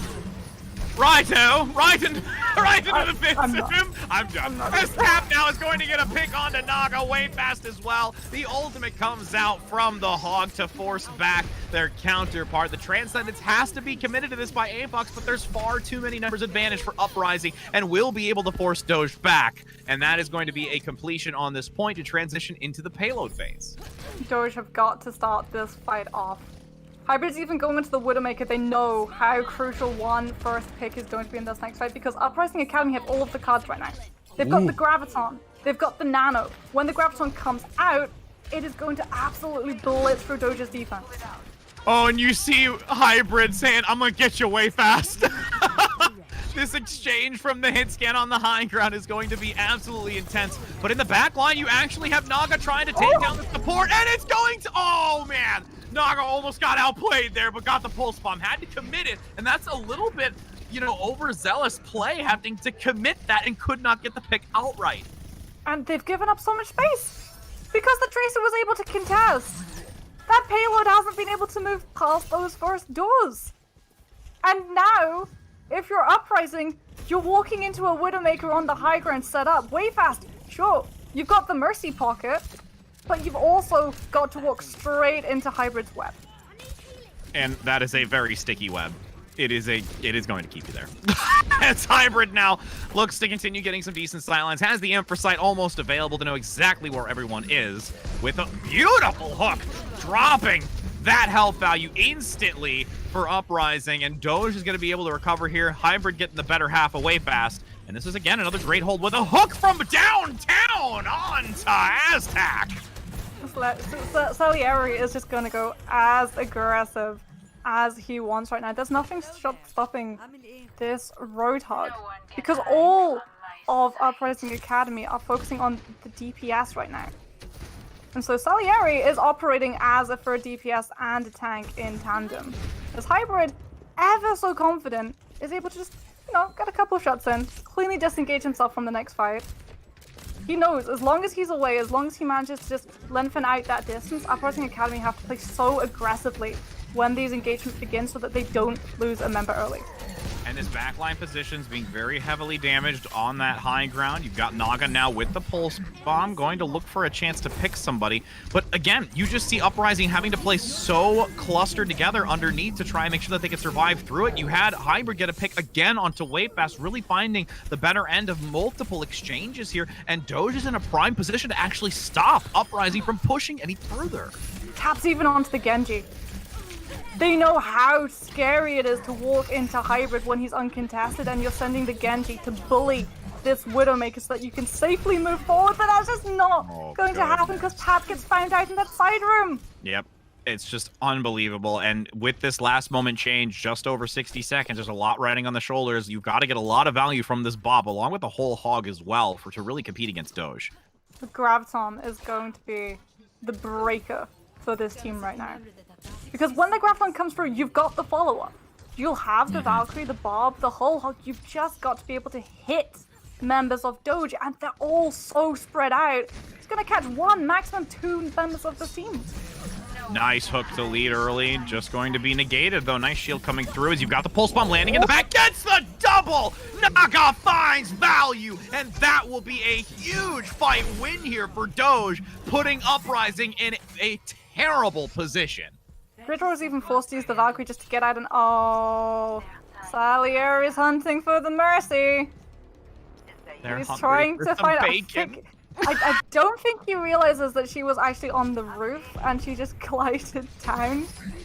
And now he's separated from his team with a whole hog. Uprising Academy can very quickly turn to deal with him, but you've got to walk past He's gonna force it out, but gets instantly hooked in the return. Now has to bail out of it, and this is drawing so much time away. You've got your tank line completely diverted away from the payload, and only having your DPS up front. Overtime commencing now as you've got Doge trying to place and maintain that front position, and the nano boost is gonna come out by A-Fox. Grab, pulling together. The damage isn't absolute on that Graviton, but it's still enough to force back Uprising. The pepper damage from Naga continuing to be unloaded onto Team of Uprising, and with this regroup, the Dragon Blade comes out, but it's going to be such a tall order to get the picks necessary, but both supports are down because Tap on this Genji is pulling through!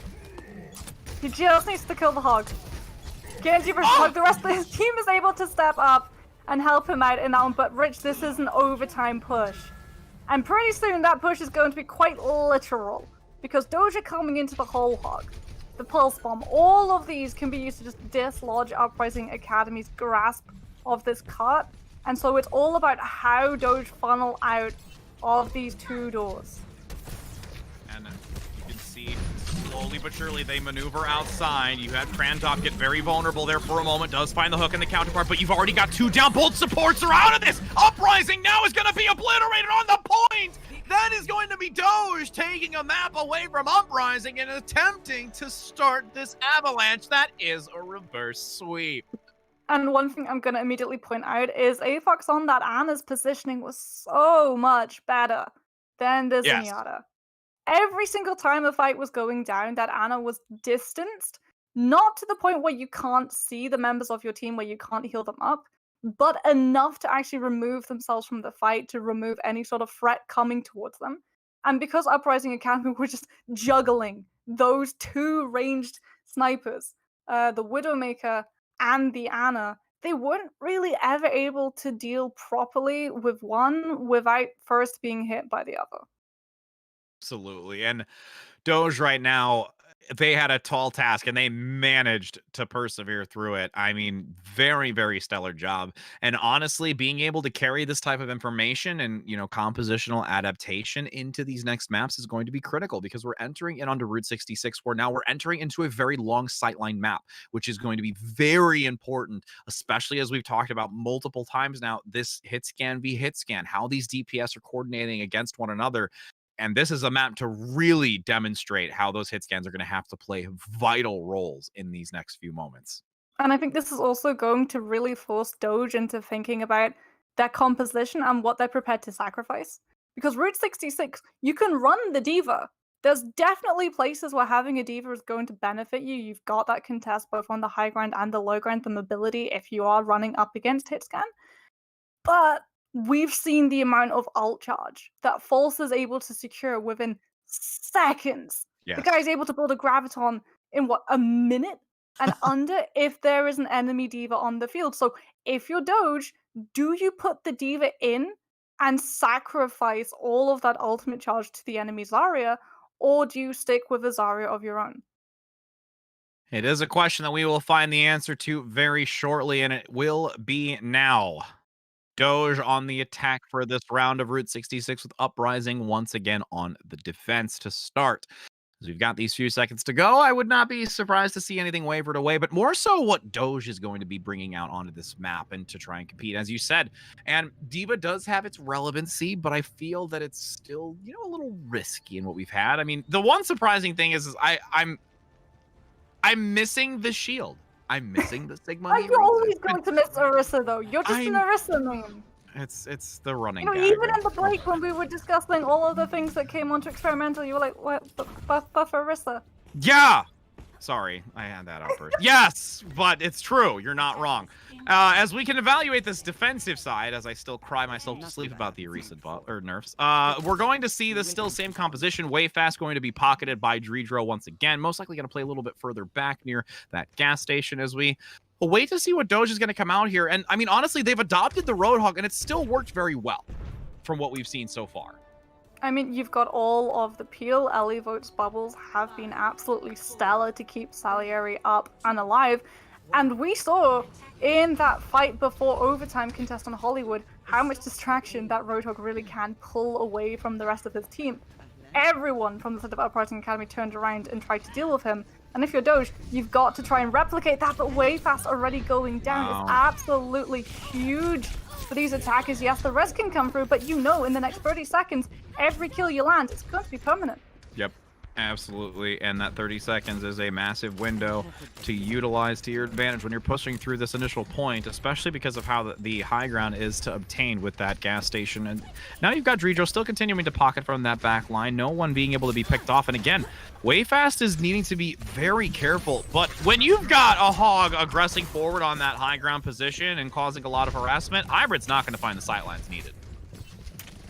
Can't drop. Trying to start that opening pick for this defense, but he's not quite finding it. The bubbles had been there, but he's able to get that hook to connect with the Roadhog, trying to hit that ultimate first.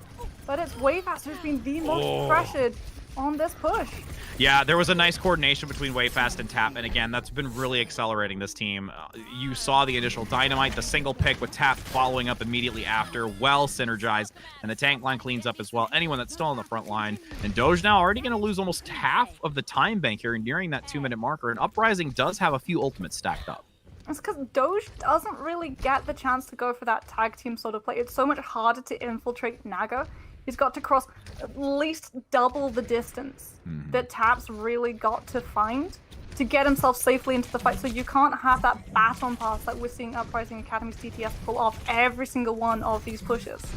Also, just the architecture of the map coming from the attacking position onto the defense. It's just so much more advantageous for Tap, and right now even continuing to look for that opportunity with the pulse bomb. But the opportunity that's coming through is a whole Hog against the... Oh, there's the pulse bomb. Talked about it earlier, and it found its value and its mark, and now you put Doge in a very difficult position, and there's still at least Dreedro and 2 others for Uprising nearing their ultimate economy. And Doge have the nano boost to operate with, but they're not running the Winston. So they can't open with the nano boost, send the Winston in, create all of the space necessary for the team to move forward. Instead, they've got to put it onto someone like Elivote or Salieri, and that means the Uprising Academy can simply disengage out of this fight until they feel confident when nano boosts run out. But with Wayfast going down, you're not wanting to take this fight until that rose comes through. No, and look at this follow through on that side bridgeway. Just the team of Uprising separated. You no longer have that pressure from Wayfast. This is going to be an easy pickup here for Doge in reaching this checkpoint.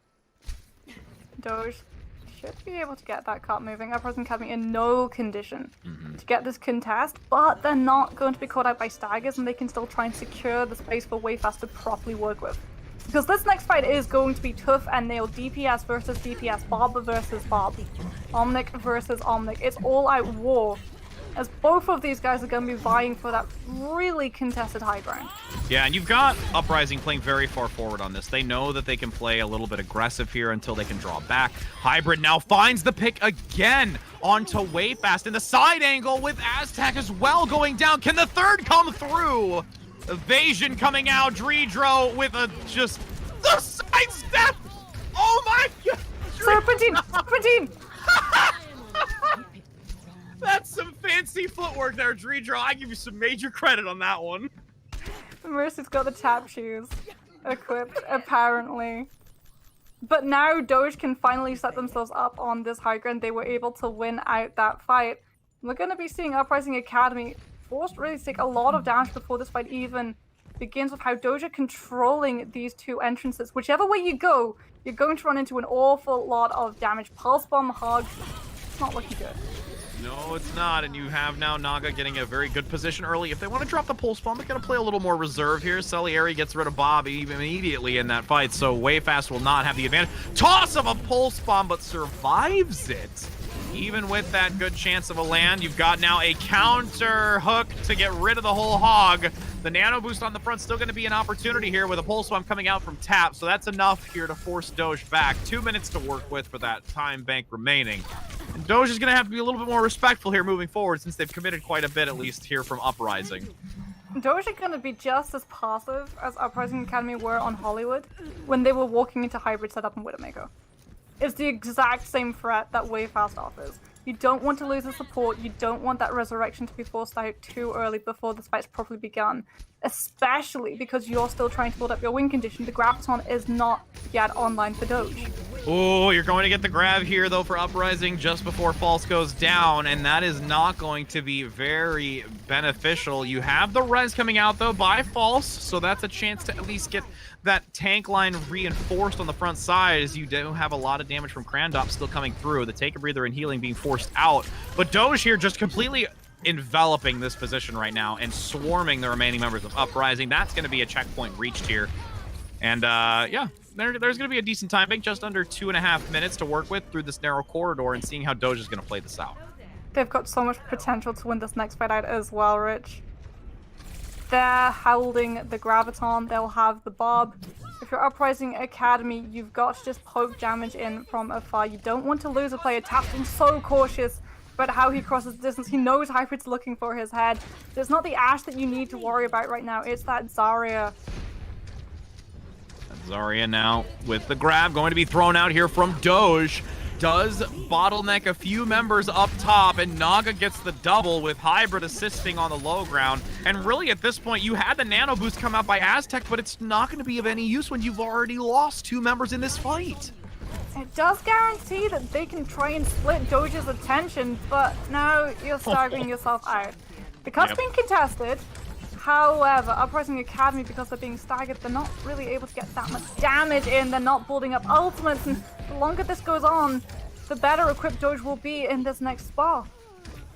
And with Roadhog continuing to look for those backline picks, as we've seen, looking for Wayfast instantly every time peeking the corner. Bob is available, though, so this is going to be a nice defensive hold. 60 seconds. There's going to be a real critical focus. But with Naga getting a pick early on to Aztac and forcing out the res, this makes this even harder for Uprising, since you no longer have that available to recontest when the fight actually ensues. Bob coming out from the back line by Wayfast, going to that major front position on the payload, as Aztac is just trying to shoot as many darts as possible to get this team back alive and healthy. With 40 seconds, Hybrid goes down, so this is a reset. Doge is going to have to fall back. They will have ultimates to come in with, but they've got to win this fight out as quickly as it breaks. Because Uprising Academy, if you give them the space, if you give them the time, they'll hit the Graviton, they'll hit the whole hog, and it will be in overtime, which is when Doge cannot afford to step back. And now looking for the flank here. You do have that aggressive Roadhog play with the assistance of Tap. Hook gonna just miss here, as the shield by False manages to maintain. Bionade lands with a whole hog, no ability to heal, so there's a lot riding on the shoulders of the supports as Naka manages to get Aztac.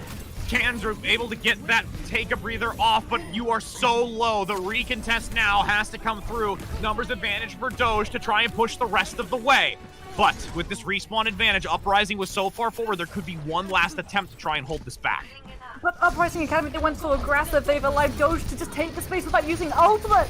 Oh no, and the Grab's gonna make sure that that's a easy cleanup. The staggers now are far too few. There was not enough time to get a full reset. Naga throws the pulse bomb to ensure a pick as well.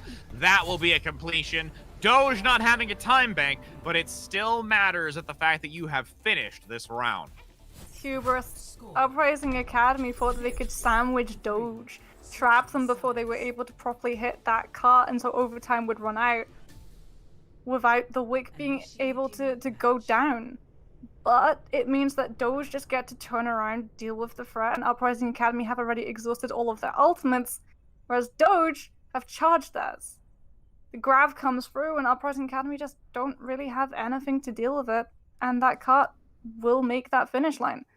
And moving forward, I want to see Uprising Academy play a little bit more securely with their ultimates, really put a lot of value into what they can be, rather than just trying to trap Doge into these fights before that overtime breaks out. and just a slight bit more decisiveness. I felt like there were a couple times where it was a little, like you're saying, it's just management of the ults entirely, but also just knowing one specific moment that just, you know, speaks most recently is kind of like how the nano boost was coming out, I think a little bit too late in a few fights, where it was that, you know, there's already been so much effect and people on your team are being picked off that you should really be more reserved with that. Don't think too highly in a moment like that and play it more reserved so you can get a better end to the next fight. This is the opposite of reserved, though. Yeah. This is Doge just going super aggressively, and you've got to really start coming with the picks. I wouldn't be surprised. Uprising Academy, they've already seen it. Tap with their hands or uses that Sonic Arrow, spots it all out. I wouldn't be surprised if they put a Pharah in, but Hybrid sticking on that Widowmaker means you don't really want to be boosting yourself up into the sky. You've got to take the hit scan battle and notch another mark up for Hybrid. Oh, no! You get one, you trade the res, then you take out Dreedro, and you find a way fast again! Does the Oda come out? Aztec down! Hybrid on a killing spree! Oh my goodness, give him some water, because he's on fire. Wayfast is just immediately going to go onto the Widowmaker. You've got to contest those shots that Hybrid is putting out with a Widowmaker of your own. Now that we don't have shields, there is nowhere the Uprising Academy to hide behind, especially as soon as that payload starts making its way past the train carriages. And now you've got this consistent pressure, though can't find the shot this time around after about 6 of them. but the assault rifle version will, as you've got Celery on the front side. You've got to clean up Aspen, getting the res onto Elivote. And you just have such a dominant force by Doge right now. They really want this reverse sweep. Oh my goodness, Dreadro goes down to the Venom Mine. Uprising Academy, they put the Widowmaker on, but Hybrid is still completely uncontested. I'm literally enthralled by this right now. Oh, Hybrid not finding that one this time, gets almost nipped off themselves. But again, there's no way to dislodge this. It's like, if anybody takes their eyes off of where that positioning is from Hybrid, it's so challenging to push forward. The pulse bomb now in a cluster of enemies. Doesn't manage to get the pick, though. Wayfast finally finding a pick onto Aspen, which is critical. Now you're solely relying on Afox, and you've got only a 1 tank remaining on this front line. Doge might just finally be brought down here, but Uprising still not out of the thick of things. Well, now they are, because Hybrid's dead. Oh no, but this is such an interesting exchange between these two teams. It's what we were talking about before, though, isn't it? Investing a key ultimate when arguably you've already lost that fight. Graviton comes out, it's a Hail Mary of a Graviton, but all it does is delay a couple of seconds. Now we're going to be seeing Uprising Academy look at everything that they've got to play with in this next fight. And Doge, they used everything trying to keep them in spawn. And now, as we do have 1 minute and 30 seconds still to go, this is the last few moments that Uprising have to reach this next position. They have to get a pick early here. You've got the Tracer play in the backside. Tap gonna get very low. There is the grab. No need to double dash across to get that pulse bomb since already the value is there. You do get a nice nano onto False to get that extra boosted damage with a decent charge already, but the res is coming through by Aspen to give an even score. Make sure that they can have enough to try and compete against Uprising, but Uprising still has the advantage dropping down below. Beautiful shield as well to keep that support Dreedro alive as this checkpoint is reaching closer and closer for that team. It's that same tag team that we see coming out from Uprising Academy. Wayfast and Tap, both of them go for Hybrid's throat. And it means that Doge just don't really get their Widowmaker to hit the same shots we saw a little bit earlier. And now Uprising Academy can press so aggressively forward, trying to keep that cart moving completely uncontested. Wayfast is looking, he knows where Hybrid is. It's the Widowmaker versus Widowmaker, but Aspen's actually going to be popping the Valkyrie. Which is going to spook Wayfast temporarily away, but not until the Roadhog takes him out first. And then you have Dreedro in the kill feed taking out Hybrid, saying, all right, friend, you know what, I'm gonna spread my wings and I'm gonna fly. As this 2 minutes and 40 seconds continues, you've got Doge now stabilizing once again here on the defense. You've got 2 minutes and 40 seconds. A lot of time still to work with here for Uprising, but when you're getting collapsed on like this by Doge, you're gonna get a stagger. That's gonna definitely run some time off the clock. You've got to be very careful if you're Doge, though, because that Zarya Pop Pulse is about to be hitting that Graviton, and Tap can be there with the Pulse Bomb. There's nothing really from Doge that can stop it other than Wayfast. Wayfast coming in clutch right now, once again trying to say, all right, Hybrid, you got a quad earlier. I'm gonna try and get myself something pretty.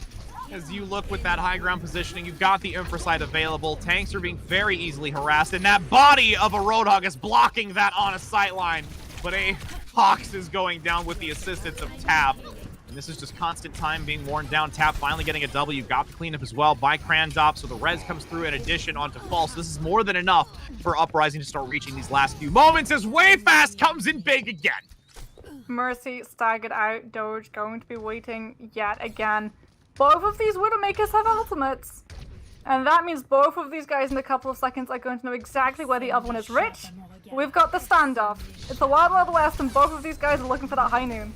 I mean, it's high noon somewhere in the world, and it's here on Route 66 as you've got Aztac on the low ground giving some massive assistance to this frontline tank, rolling around as Wayfast finds the advantage, both being prepped and ready, and Wayfast getting the better end of that exchange with this checkpoint going to be reached after the final few are brought down. 2 minutes and 35 as you see a comp change by Crandop back onto the Hog to push the rest of the way.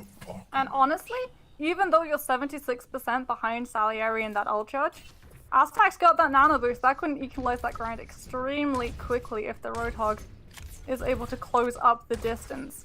Wayfast going to be looking yet again, as Doge going to be going as aggressive as Uprising Academy on their defense. They were going very aggressive, finding that backline positioning, able to take down one. Now this will give even more space for Uprising to push towards these final moments. But Hybrid gonna say, I'm gonna take you to... Oh, goodness, Hybrid now! This exchange back and forth left uncontested gets Tap as well.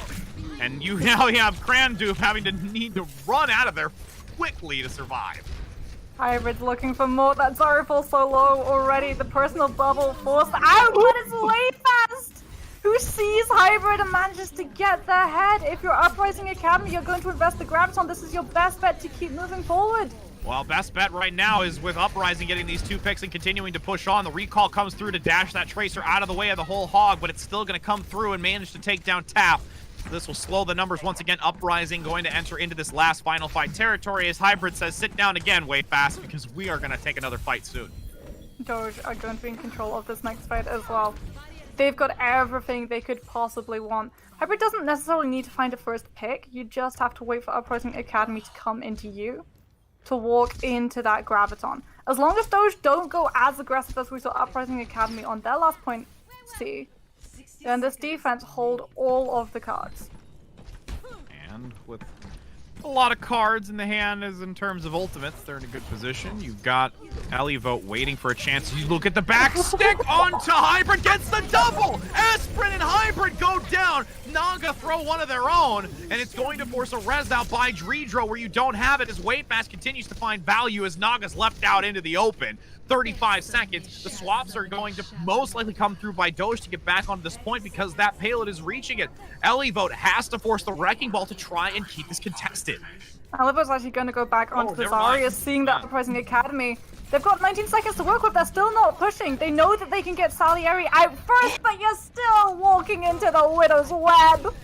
Tap what you want, friend, as there's 10 seconds to go. The completion marker is there. A nap time here for the Tracer. Naga's gonna be unfortunately not found. Wayfast in the back looking for a pick as this is one scrappy exchange for Bull. The numbers advantage for Doge come through. Not many of Uprising remain. It is only this Wrecking Ball continuing to compete. The distance to travel from spawn is far, but there is too much from Doge. Hybrid and Naga finding the synergy necessary to take this team of Uprising down. And that will be now Doge getting this second map, bringing it to a 5th, because they are looking for this turnaround. Grab the brooms. Grab the dustpans. Rich, the potential for that reverse sweep, it's here. Doge do such a good job at removing Uprising Academy's win condition. As soon as they see that Zarya, as soon as they see Pulse, they just go straight after her.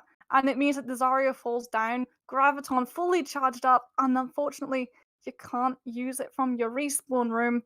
And it just means that all of Uprising Academy is suddenly forced to stagger onto that payload. We see the Hammond, we see the Tracer, we see the Doomfist, all in a bid to keep their hopes alive, to let that Zarya come back into the fight. But Doge just do such a good job at clearing them one by one right off that cut. I'm just thinking. I don't know why I went into my Dragon Ball Z thought process, where basically Doge is just taking a Zenzu bean and come back, and now they're like more powerful, and we're gonna see if it carries over. I had a real big anime moment right now in my brain, and I have no idea why. But with that being said, we are going to enter into our 5th and final map between these two to see who of these teams will take this first to 3. It has been a long task for Doge to come back to this, but they are just in the home stretch to see if they can take it away from Uprising. So don't go anywhere, friends, because we have the remaining action to bring to you soon.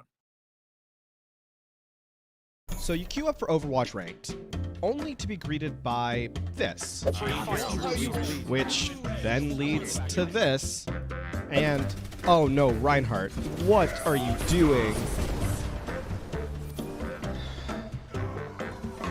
The solution? ELO Hell pickup games. Hey, you know what? Just Oh my god, it's huge! Oh! Kill! Let's go! Open to players of all ranks and most platforms, Pugs give you the chance to experience competitive Overwatch as it was meant to be played. Competitively. I need top. I'm with you. Shoot. No way, dude. Go. Let's go. Nice. Good call. Players set their icons to indicate the role they want to play, then 2 captains pick their teammates and draft the most competitive teams they can. You can also take part in our pioneering learning event, Coached Pugs. To take part, join the ELO Hell Pickup Games Discord, and be sure to read the Pug Guide and FAQ. Good luck, have fun, and we'll see you in-game.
Everybody, as we are here to see the climactic map that we've all been waiting for, Uprising versus Doge, where Doge comes back with 2 maps back-to-back to make it an even 2 for 2, and we're entering on to Busan. I'm Rich Red here with Moxie, and Moxie, do we think that Uprising can take this control map once again, or will Doge be able to revamp, take this morale, and take it home? Well, I mean, the first time we saw Doge unable to pick up that first point on control, it was because Wayfast was completely uncontested on hitscan. And Rich, I gotta ask myself, why wasn't Hybrid running hitscan before? We could have had so many more rounds of these guys fighting tough and nail. But now that Doge have started adapting, now that they've started contesting Uprising Academy's tag team of the DPS lineup, they've been finding so much more ground. And honestly, I think Busan is all going to come down to who's able to get those first picks, which Widowmaker is going to be able to get the most wins over the other. Yeah, it's like you've awoken a sleeping giant right now from Doge. The fact that you now have this hit scan coming through, and Hybrid's really been bringing it to Wayfast and hoping to try and bring it here into this control map as well. Both of these guys are going to be running out on the exact same mirror. Nothing to annoy the Widowmaker other than the Tracer and the mirror, and they already know exactly where each other are. And looking to reposition here, but there's still a lot of harassment by Naga on the low ground. Dredro has to force the res first. You do still have Doge with one of their own. And now as you've got the follow through, there is still a cleanup. You've got the Hog on the front just having a field day from Uprising to clean this up. Aspen does get the res, but they are still not out of this yet. The rotation comes through. Waitfast takes down Hybrid and now can draw attention back to this point. Looking for a sideline to force back anyone that remains, but Doge, despite losing that, is going to actually recover from this and take this first. They need to grab this space because it's so hard for Wayfast on this Widowmaker to come back in. The second you go for that grapple up onto the high ground, Hybrid is going to be waiting, lining the shot up, looking for your head, and you can't stay on the low ground because the entire rest of Doge is going to be situated there. They're not running the Diva, they're not running the Hammond. 5 of these guys are going to be fighting on that low front. Oh, Hybrid, you so dirty. As the res comes out early, but Wayfast finds some dirtiness of their own, taking down Aspen. And now you can see this grab going to be thrown out early, giving free sightlines to Hybrid on the high ground. What's the third? There it is, time and time again. Oh, it's just like a shooting range here for Hybrid. That play was the shooting range. Well, now you're the target, Hybrid. No, he's just going to start the ticket too. And now we can see False approaching that Graviton. Doge still in possession of this point, though. Uprising Academy still not able to safely maneuver themselves onto it. Wayfast even going to pop the Infrasight just to give them a little bit more safety so they know where Hybrid will be coming from. Yeah, and now you're going to see that rotation. Beautiful sleep dart to stop the whole Hog. That would have been devastating to get knocked off the end onto that Amtrak, as there's 80% now for Doge. Uprising diving onto this. Hybrid has the sightlines necessary with that Infrasight that finally does expire. Dredro getting the res back onto False, but there are far too many members from Doge who do not want to risk entering into that site of Waitfast, as Waitfast gets the grapple pick onto Fox. And now the grab comes through, even, and Uprising's going to try and turn, and it's going to be now Uprising finally for this map. Sometimes you grapple up and you're looking for a Widowmaker, and then the Ana just walks right in front of you, and you take that main support any day of the week. And now Hybrid is going to run into that same problem that Wayfast encountered, trying to set himself safely up without being hounded down by the entirety of Uprising Academy, who are going to make it so very difficult. Ooh, nice hook early, though. Gonna force Crandup into a very difficult position. Wayfast getting a double, though. Apox and Naga out of this equation. That is not gonna equal C if we're talking about the A plus B. 40% now continuing to climb here for Uprising, and Doge needs to be very careful how they press forward. Oh, Tap's gonna try and bully Hybrid out as well. Doge trying to wrap around the side of that point, go for a different angle, but they get found out. And Uprising Academy, yes, the Ana's taken down by the Pulse Bomb, but the Mercy's there with the res. False able to get the bubble to make sure that one comes through. All the while, though, Doge have been able to get a res of their own. It's again a Hybrid versus Wayfast. And with Wayfast now needing to be careful playing this corner, acknowledging where Hybrid is, but there is so much action on the point that neither really have the perfect sideline to assist. You've got Krandov on this Wrecking Ball, though, getting some as Wayfast finally repositions to get this opportunity. So much energy by False into that grab to just vaporize the health that remains on that Hog. And now with Naga getting a pick, though, onto Aztac. The res going to come through as well by Aspen onto the Roadhog, with Dredro trying to compete of their own. I mean, both of these teams are just relentless in this pursuit of claiming this first to 3. Doge at the 99% into the overtime as Uprising starts to finally be the one to lose numbers. Nano boost onto the Wrecking Ball, with Tracer looking to assist. The Doom cannot get there in time, and that's going to be Doge taking this first round in downtown. It's those threats of the Widowmakers. They force these teams to play completely differently. Because Doge go for the wraparound, they get found out by Uprising Academy. But Uprising Academy have to turn away, split their forces, and they step off the point. Doge are able to get the flip because of it, and all the while that last fight is going on, Uprising Academy are just up against the time bank, up against the ultimate charges, up against the sightline, and we're not headed off to Mecha Base. So Rich, we're gonna be treated once again. Hybrid Wayfast, ring the bell, it's going to be round 3. And Sanctuary sightlines are even more punishing than downtowns if you don't know where this Widowmaker is going to pop up.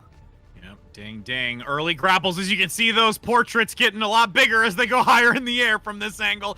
You can just see them looking for that early opportunity. There's already some harassment onto Hybrid from the Wrecking Ball play. But now, is Elevote going to do the same thing to dive into the backside and get some presence onto the Widow? Does have a good chance to, as Hybrid looks for that angle again in that middle section, but way fast, looking for the lower section, does get at least a body onto Hybrid as the follow-up there by their co-DPS, but Taft's not going to be there in time. You have this control point now going to be actually taken by Doge because Uprising's playing a little bit more reserve here and actually have a Sigma play to enter onto this map.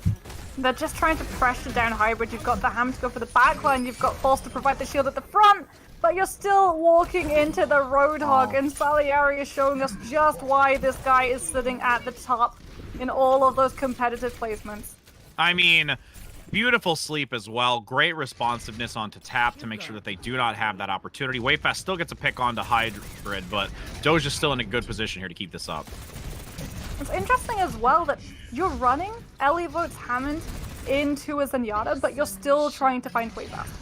You're not going for the support, you're going for the Widowmaker because you just want to deny them the site, allow Hybrid to hit these shots uncontested.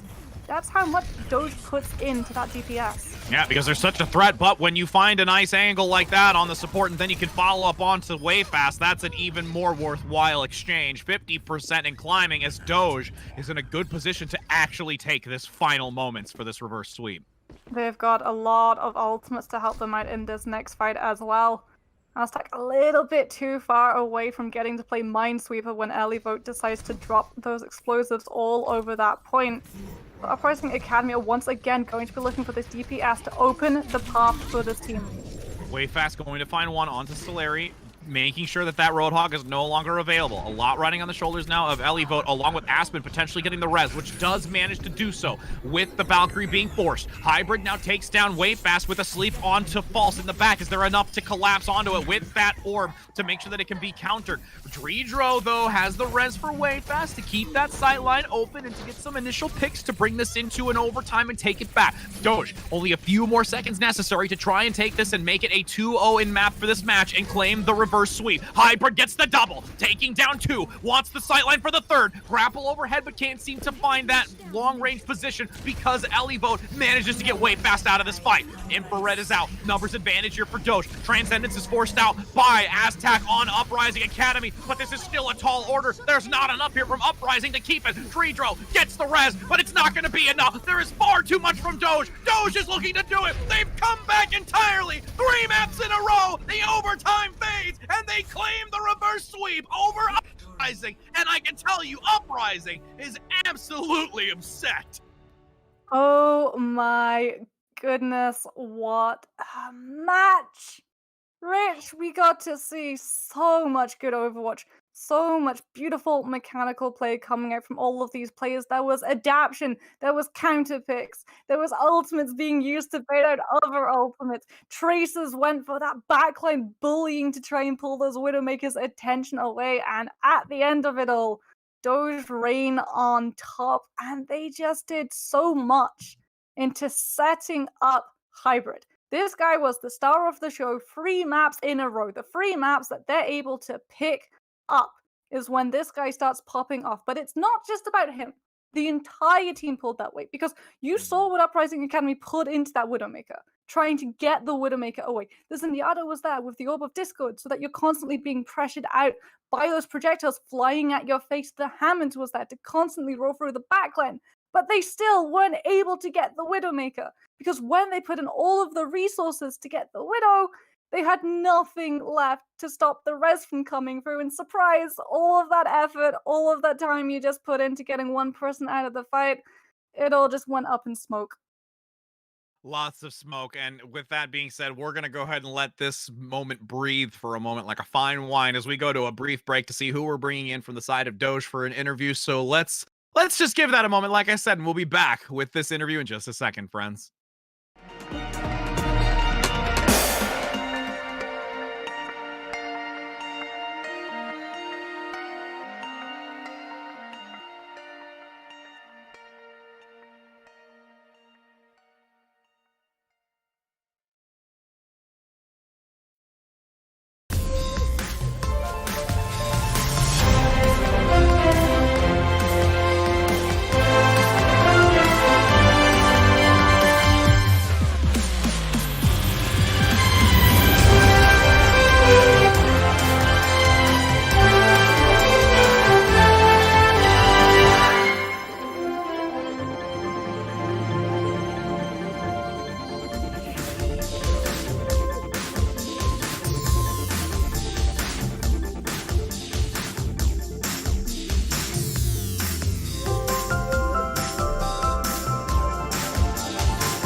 Welcome back, friends. I said it'd be a second, and it was only a few. As now we're here with the support player AFox from Doge, who has been killing it. Your team is probably ecstatic after that reverse sweep. How are you feeling, my friend? I'm feeling okay.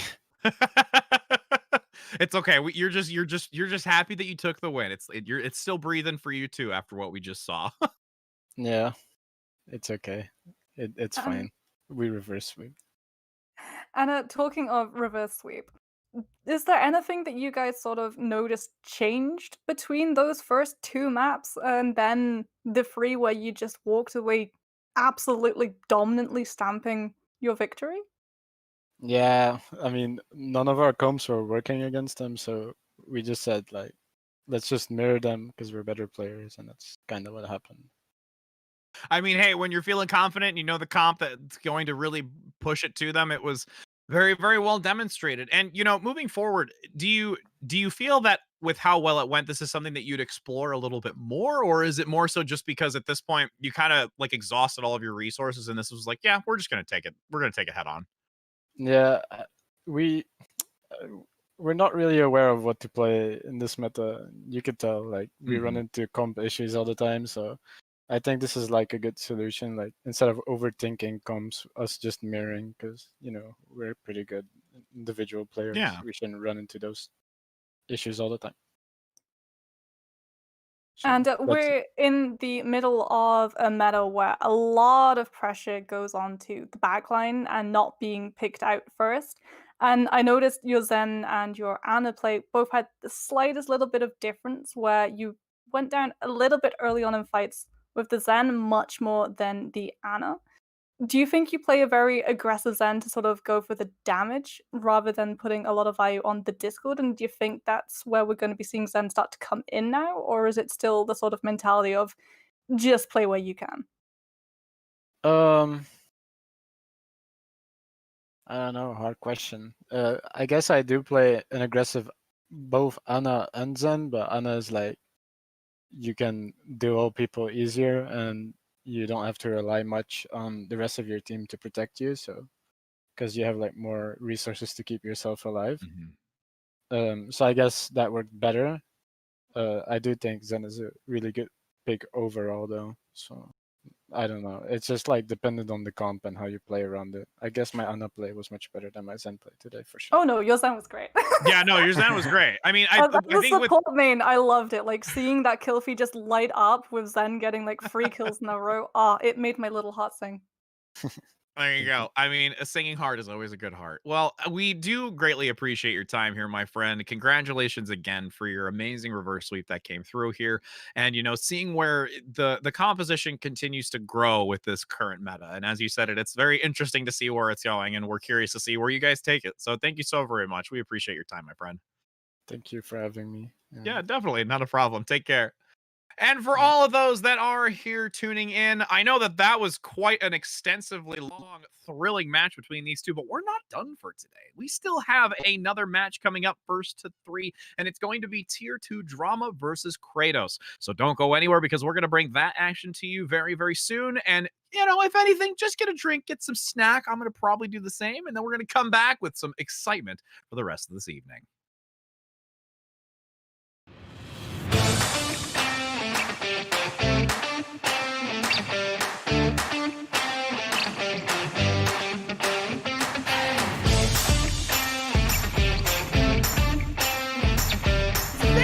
Uprising Academy, they lay down the shatter, let the bodies hit the floor. Uprising Academy at 95%. Right now with Hydra building up to this Bear Barrage so quickly. Oh! It asking! Double kill in the back with the pulse bomb from the high ground. Aerial assault with that mine. Impact se escucha debajo gritar campeón a Sky Foxes.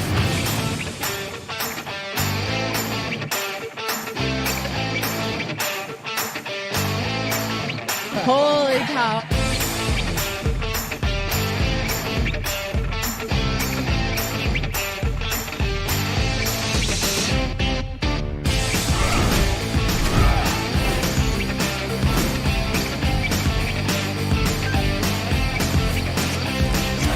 And after 42 consecutive losses, the Shanghai Dragons get their first win. 8 teams enter this weekend. Oh no, Reinhardt, what are you doing? We got a clip with minimal information. It's time to break it down.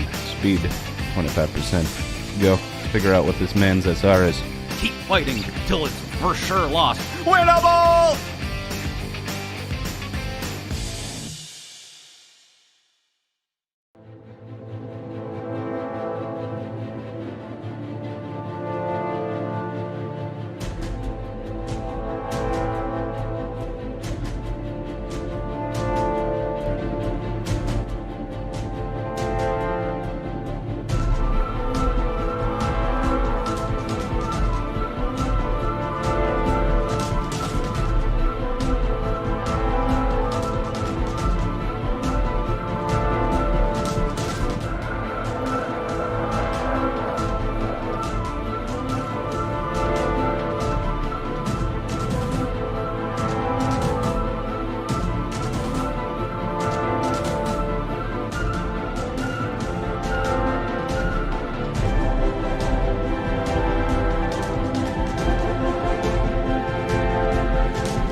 Hello and welcome. Hello and welcome, everybody, as we now have this second match for you today.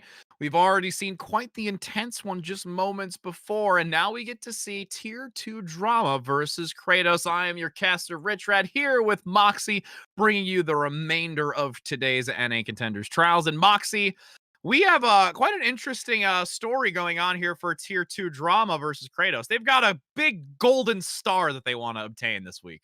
They haven't dropped a single map, Rich. These guys have been on absolute fire in this run of not only Open Division, but this week of Trials as well. And they're a really strong team. They're a big old formidable foe that Cratos are going to have to try and contest because they're currently sitting 2-2. You're eyeing up that spot a little bit above your head. You're wanting to do your absolute utmost to give yourself a chance.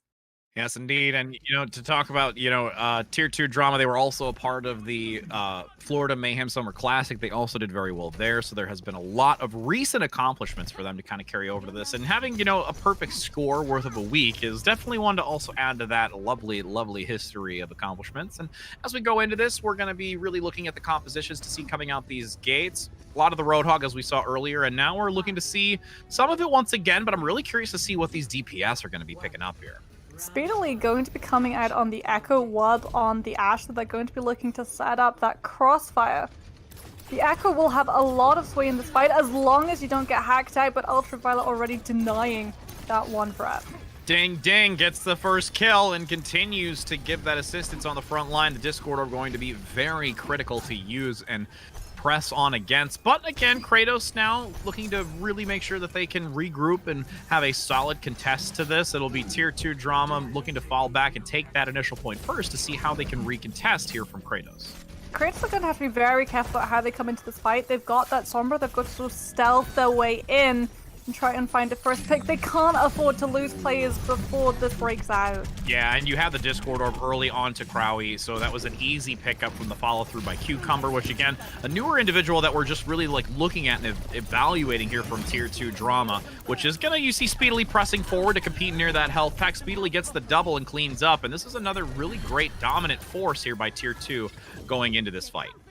The rest comes through onto Fix, so Cratos still want to try and press into this space as quickly as they possibly can. You want to get that Transcendence up online as well, with Tier 2 drama coming into a whole boatload of ultimates in this next fight. You're not quite there at EMP just yet though, so you still have to do enough to get the Sombra in. And with now Bob going to be placed out on the backside, you do have Ashe getting knocked back, but does have that coach gun to reposition, surviving with a lot of value gained by Wub, and the duplicate going to ensure that you've got a double hog, double time, with 50+% as that duplication is about to reach its end. And, Tier 2 drama still doing very well and being very coordinated against Cratos. But for Cratos, they've got a big shiny win condition that wasn't previously available to them. EMP. Unfortunately, Ultraviolet's got a big shiny ultimate if they're able to pull that one off. And now we are going to see the cat and mouse, Zen versus Sombra. Who's going to be able to use that ult first? And really just the spatial awareness from Ultra is going to be key to make sure that they can stay outside. The 6 feet, though, gets a nice early kill, though, on a Cucumber, playing a little overzealous. It's going to be a 6 versus 5. The Cratos time is now to get some value, but again, so many members are playing spread out from Tier 2 because they know that EMP is online. Crowy going to get a pick onto Ultraviolet because there are so many members that are spread out from Tier 2. That's actually allowing these picks to come through. EMP is going to land onto 1 for sure as that tank goes down. Cratos is able to switch it back, but Tier 2 has more than enough time to let this change back over to reattempt. One final fight. In fact, they're even going to be swapping up their composition. It's going to be the Reinhardt, but you're lacking the Lucio. You're not running into poke damage, though, so you don't necessarily need the speed boost to guarantee your safety. You just have to make sure your shield is there for when Default tries to go for these hacks. Ooh, Cratos does get a great hack onto Cucumber. Can't take a breather in that exchange. Well organized and able to bring this team's fight to their favor. And now at this point, Cratos is actually doing very well to compete against someone who has been lostless in their week's worth of play. Tier 2 drama are just waiting though. All of these pushes, they're just little pokes, little ecos, trying to build up to these 2 DPS ultimates. They've got the Transcendence. If they wanted to properly push in, they'd use that. They know that Default has not been able to get that second EMP online just yet. Ooh, there's a nice response, though. That D.Va is going to be there to defense matrix that incoming damage so that you still keep Ultraviolet alive and not drawing out the time any longer. With the minefield up front actually going to go entering into this, Transcendence is actually going to be forced out by Ultraviolet here, making sure that everyone from that side of tier 2 can drop down to the low ground, and Wub getting this early pick onto Specs is going to be very important. Now, as Speedily is getting harassed by the backside, Default in a good position to try and continue this harassment after the hack, but because the numbers advantage for tier 2 Drama, they're in a good spot to continue holding on to this. Cucumber actually going to be mitigated for a time being because the sleep prevents that whole hog, but now it's readily available, it's active. Speedily also going to go onto the Wrecking Ball, gets a nice pick before Crowley's able to get back into the mech. The overtime shreds away, and that will be T2 Drama managing to take this first round, but still Cratos put up quite a decent fight here. Yeah, they're able to get themselves into a position where they can hold tier 2 at that first spawn choke for a very long time, running that Sombra, just being the constant threat, nipping at Ultraviolet's heals on that Zenyatta, and tier 2 really had to put a lot of cards on the table to keep him safe. With the Reinhardt, that's why we see the shield coming in to try and be a little bit closer to your backline, there with the hammer if need be. But now you're on Mecha base. Rich, do you think they're going to do it? Do you think you're finally going to get to see the Orisa being speed boosted from position to position all around this point in a wonderful ring of rosy? Oh, no, it's gone. Why do you pull at my heartstrings, Shapeshifter? Why do you do that? I get that it's in your name, but like, why do you do that to my heart? As we now see tier 2 Drama coming up front here with the Doomfist from Speedily, and Wub going to be on the Reaper, where we're going to see more of the conventional dynamic that we've seen so far with the Sombra and the Tracer from Cratos. There's already an early engagement here from tier 2 Drama, maintaining that high ground. And here's the Reinhardt that you're personally excited to see, mind you, swinging away by Shapeshifter on the front line. But surprisingly, you still have Cratos actually doing a stellar job managing to compete against this, forcing back tier 2 Drama. You make seeing a Reinhardt in 2020 sound like such a negative. Unfortunately, it's not really working out for tier 2 Drama because they don't have the Lucio there by the Reinhardt to speed boost him safely around in and out of these engagements, and that means Cratos can just hit the gas. Tier 2, they've regrouped though, they've got the Reinhardt, they've got the speed boost, they don't have the shield. Beautiful hack comes out from Default, delaying this push. And Cratos get the chance to regroup their forces. Yeah, I really like how Cratos has actually been playing this, and they've been having this nice rubber band and ebb and flow effect of going in and out on this map where they can look for more of an advantageous position. Cucumber now forcing the low ground, does have Shapeshifter near, but there's going to be a hack again onto Ultraviolet, causing a lot of difficulty. Does get picked out here from Fix, but there's a nice exchange, and the number is about even once again, 4-4. As the swap happens, tier 2 Drama actually takes it from Cratos, but Cratos still has the numbers advantage, the positional advantage, and is finding more percent. But, I mean, basically this point is like a seesaw, just going from one end to the other at this rate, as Ultima Web does get another pick on this Tracer. And numbers advantage here go to Cratos and continue to climb past this 40%. Tier 2 really wanting to get this flip going as well, investing the nano boost onto Wub, but they're still not in control of this point, Rich. The longer this fight goes, the worse off they're going to be. Yeah, Ultima Web really needs to be managed right now. There is so much free damage on this backline. The harassment is absolutely stellar for Cratos, and tier 2 Drama is having a real hard time mitigating it. They're really bouncing around what they want this composition to be. It's going to be the dive, and this is when we're going to see if they get that little bit of a flip coming through, the complete eternal contest. However, Cratos, they've still got this team composition built up. They've still got the ultimates. Yeah, and with Crowley now going to go into the backside, gets a nice reposition, almost booping off multiple members, but surprisingly stays up top. Tier 2 Drama persevering through that engagement. Sleepy does force out the pulse bomb, but doesn't gain anything in that ultimate economy usage as Wub drops down. Once again, doesn't gain too much, but it forces space open, and Shapeshifter gets the kill onto 2. And now with these numbers advantage, tier 2 Drama can start capitalizing on this point, starting to compete against it, where you've got Cratos now just a fight away from taking the second round. But it's a fight that tier 2 Drama are never going to let finish. They're running the dive, the eternal contest. A lot of mobility open to them as long as they don't get caught out by Default EMP. Ooh, the EMP though lands onto 3. Shapeshifter instantly deleted on that front line as Ultraviolet will finally be able to commit that nano boost, but Cucumber eats the pulse bomb amongst the fray.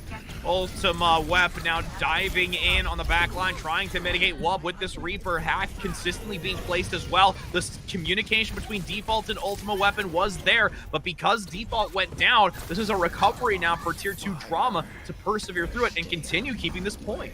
And they've got all of the ultimates that they want to work with. If you're Cratos, your best bet is to just get specs onto this point, drop the Hammond Mines, and really force Tier 2 Drama into a space where they're going to be cramped up, where that mobility from the dive can't have an impact.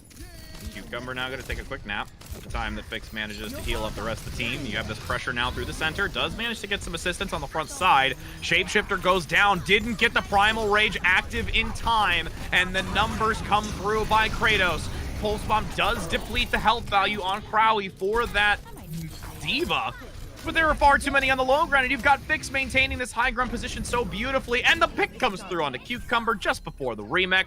Last couple of seconds as the dive composition from Shapeshifter leaves the point. You have the Primal Rage, but there is way too much damage to mitigate regardless of that 1,000 health pool that you generate from that engagement. And at this point, Tier 2 Drama is actually looking to see a third map here because of how well Cratos played this mecha-based map. Tier 2 are still able to go for the supports though, Rich. They're coming back in. They know they can afford to get a little bit of pressure out of this front line if they hit that back line, and now Cratos don't really have anywhere to stand. Yeah, they really don't, and surprisingly, Crowley's gonna go ahead and get the flank in the backside. Ultraviolet says, take a sleep! And you know, I spoke too soon. Tier 2 Drama might actually be able to pull this out in the end of it, but there's still a lot of harassment from that tank line. The mobility is critical here for Cratos to try and turn this back. Numbers advantage for Tier 2. They miraculously turn it back in a stunning amount of events. And Cratos is finding themselves scratching their head. There's a reason that these guys haven't dropped a single map, Rich. And You're a not lot wrong. of that is down to Speedily.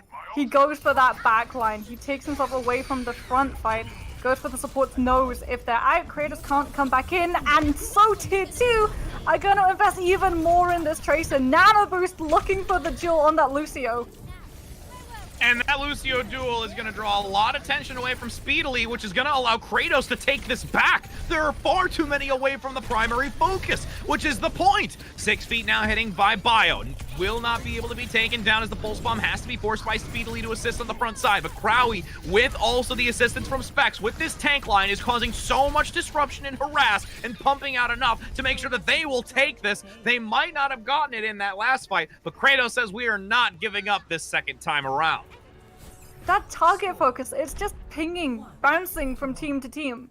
Tier 2 Drama had it in their overtime contest, but as soon as Cratos start walking towards that point for the recontest, and you see the Nano Tracer, all focus goes on to dueling out that Lucio, and that means that Cratos and Curry are free to go after Ultraviolet, free to take out the supports and give Tier 2 Drama a little bit of their own medicine. And moving forward, looking at how Sanctuary is set out, we're going to be seeing the exact same sort of plays this time, though. It's not going to be bullying out that Ana in the backline. It's going to be bullying out the Widow. Yeah, I mean, the other thing, too, is there's a lot of focus on Ultraviolet because, I mean, granted, the Mercy still has a very important role in this, but Ultraviolet's been getting a lot of really critical bio-nades that's been causing a lot of threat to Cratos, and they have to focus on that. Kuru will, though, be on the Diva once again, so you can try and defense matrix those. You don't necessarily have to go for the Ana pick, as long as you put one in of your own.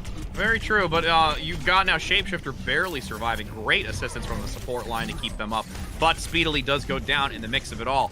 Default also following up immediately after. Numbers advantage here from Cratos, and you know they're putting on a great show here, but as I say that, Wub is going to put on a one-man show of their own on this Widow and continuing to find some sightlines here, but has to be careful from this backline dive to get some presence. But Wub's threat has meant that OG's been able to get that res onto the Roadhog, and Tier 2 can press in a lot sooner than Cratos had planned. Yeah, there's a win now coming out here from Cratos. Again, just to kind of buy the time. They've got this point now, at least for the time being, generate as much percentage as they can. And surprisingly, they're actually being able to persevere for a lot longer than I expected. You've got Wub still getting some decent sightlines in the back with Shapeshifter up front, causing the harass. Speedily has the Pulse Bomb.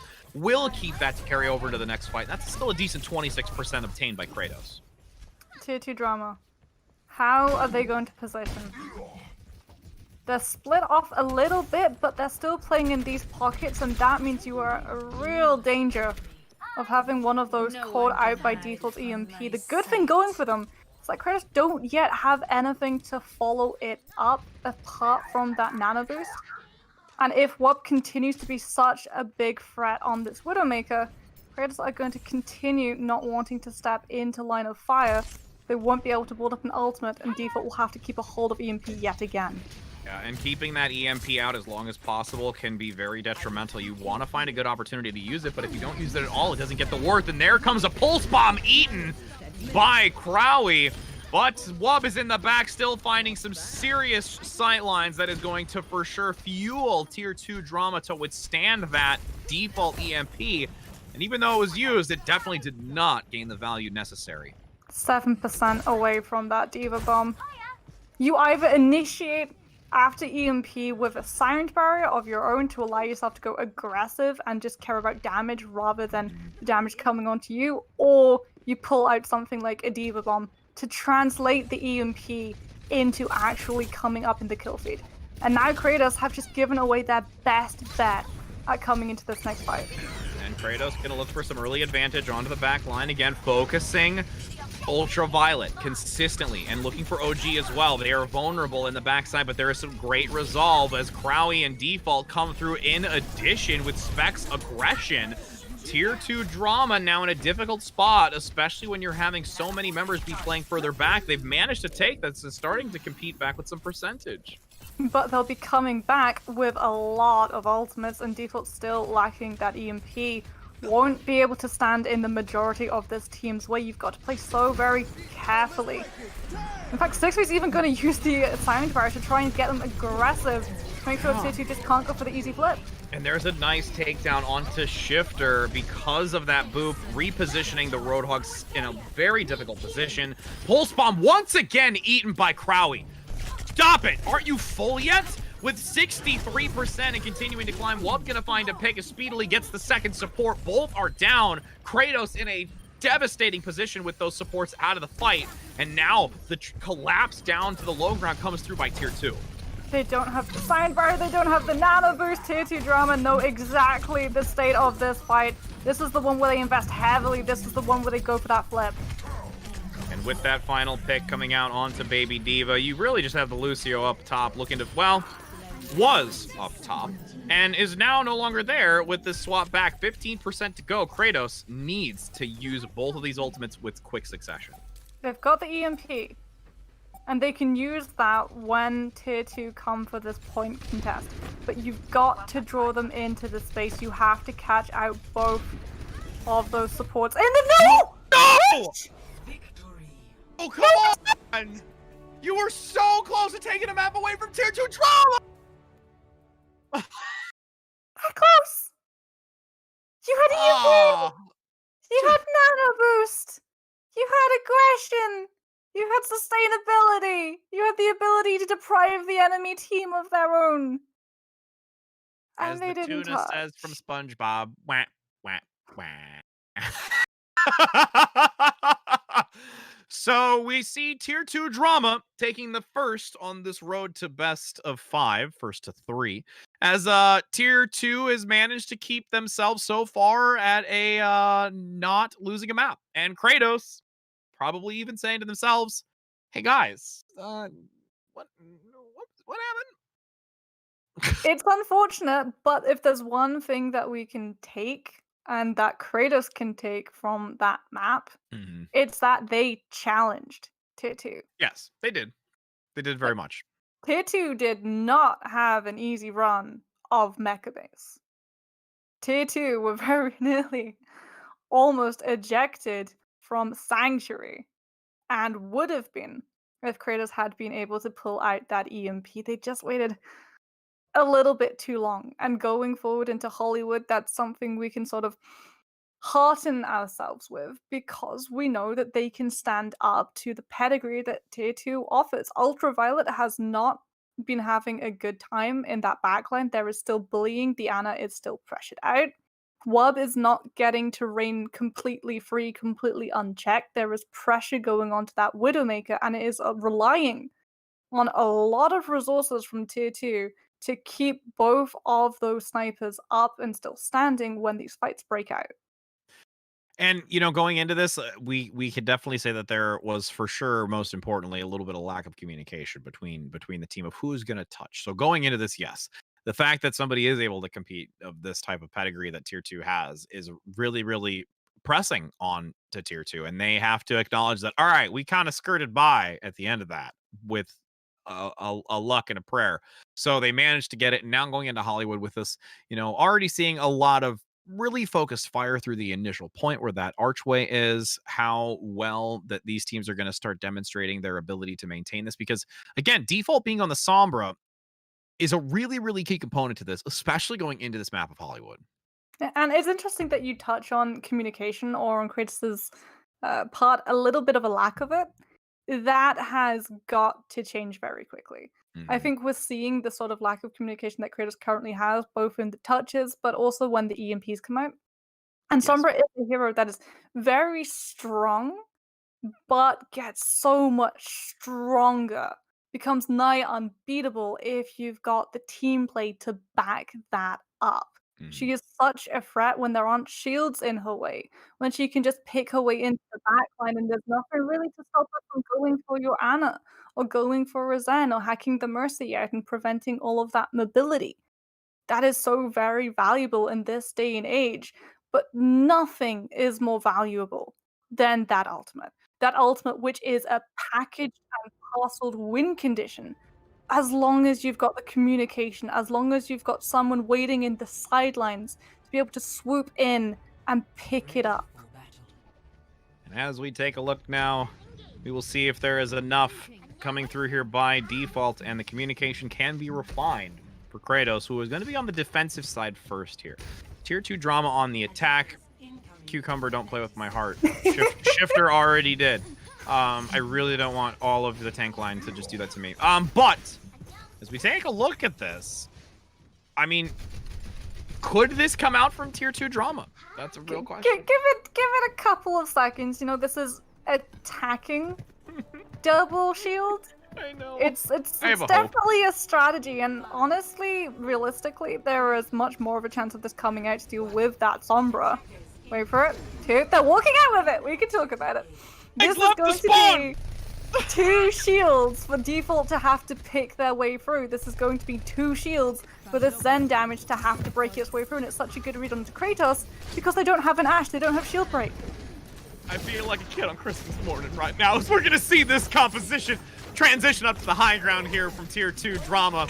Paul's going to be able to pull out Crowley a little bit for that initial damage, as the double shield will allow a lot of mitigation of damage here. And Wub is actually going to have a lot of defensive presence from that tank line to just really do what they want with damage and find a lot of dynamite. Ultima Wep, very low in the back, needs some assistance from some healers or a health pack in regards to this, as Fix now manages to take one onto Wub. Ultima finally, through this long drawn-out fight, is able to take down another.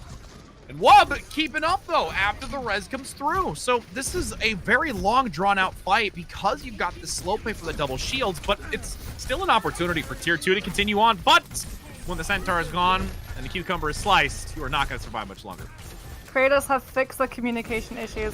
The second default gets that hack onto Ultraviolet is when Kratos properly press in, but you need to use this EMP. You need to try and contest tier 2, and they do exactly that!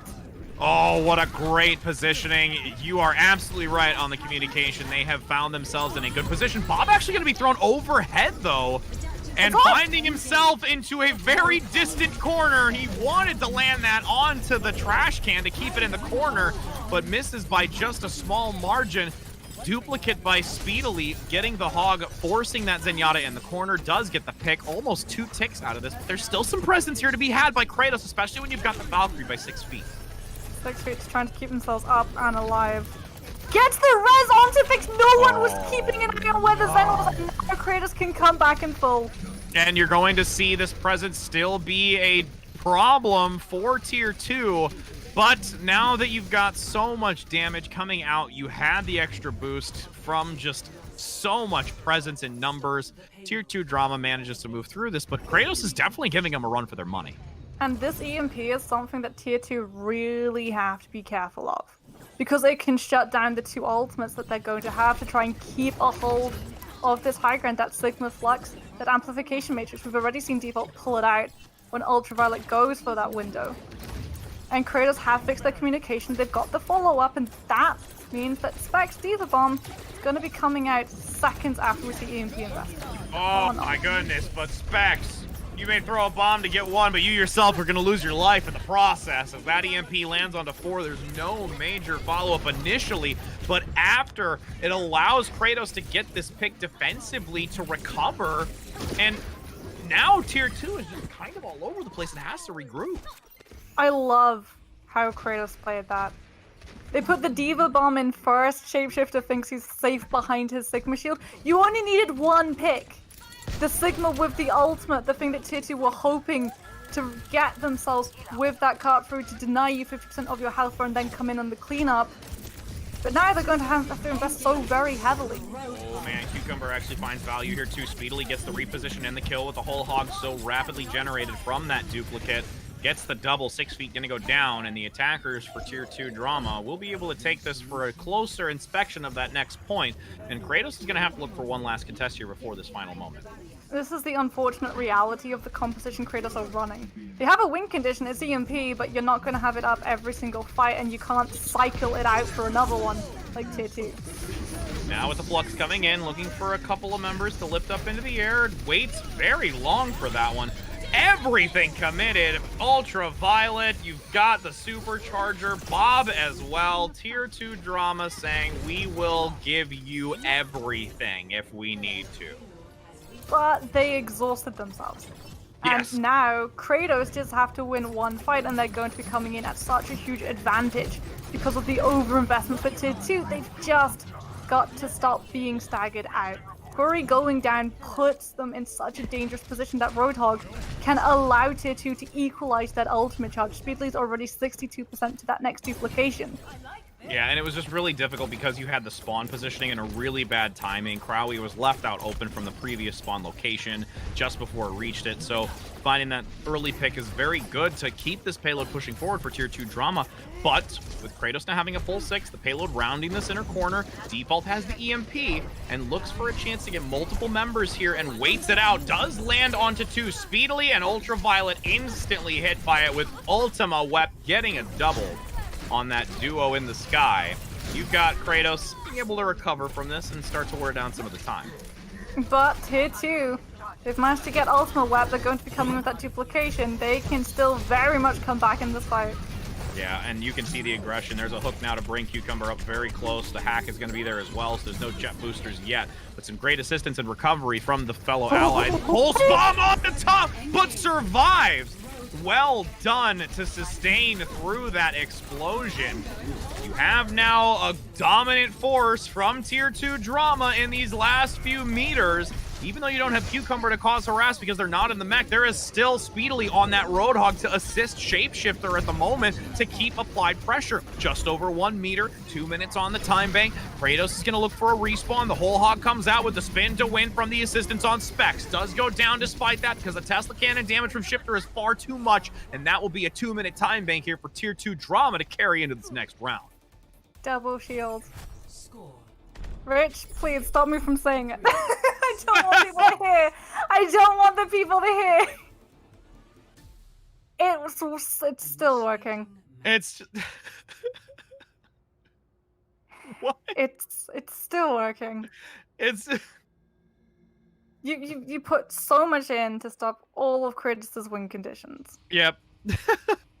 And that's why they play it. They play it to deny the Sombra. Yeah, if they run out with the Roadhog, then Default would have EMP up at the rate that we see Sombras get EMP up against a Roadhog. Every single fight. But that Sombra's got to intrude past 2 layers of shields, and the Batiste, and a whole amount of spy check.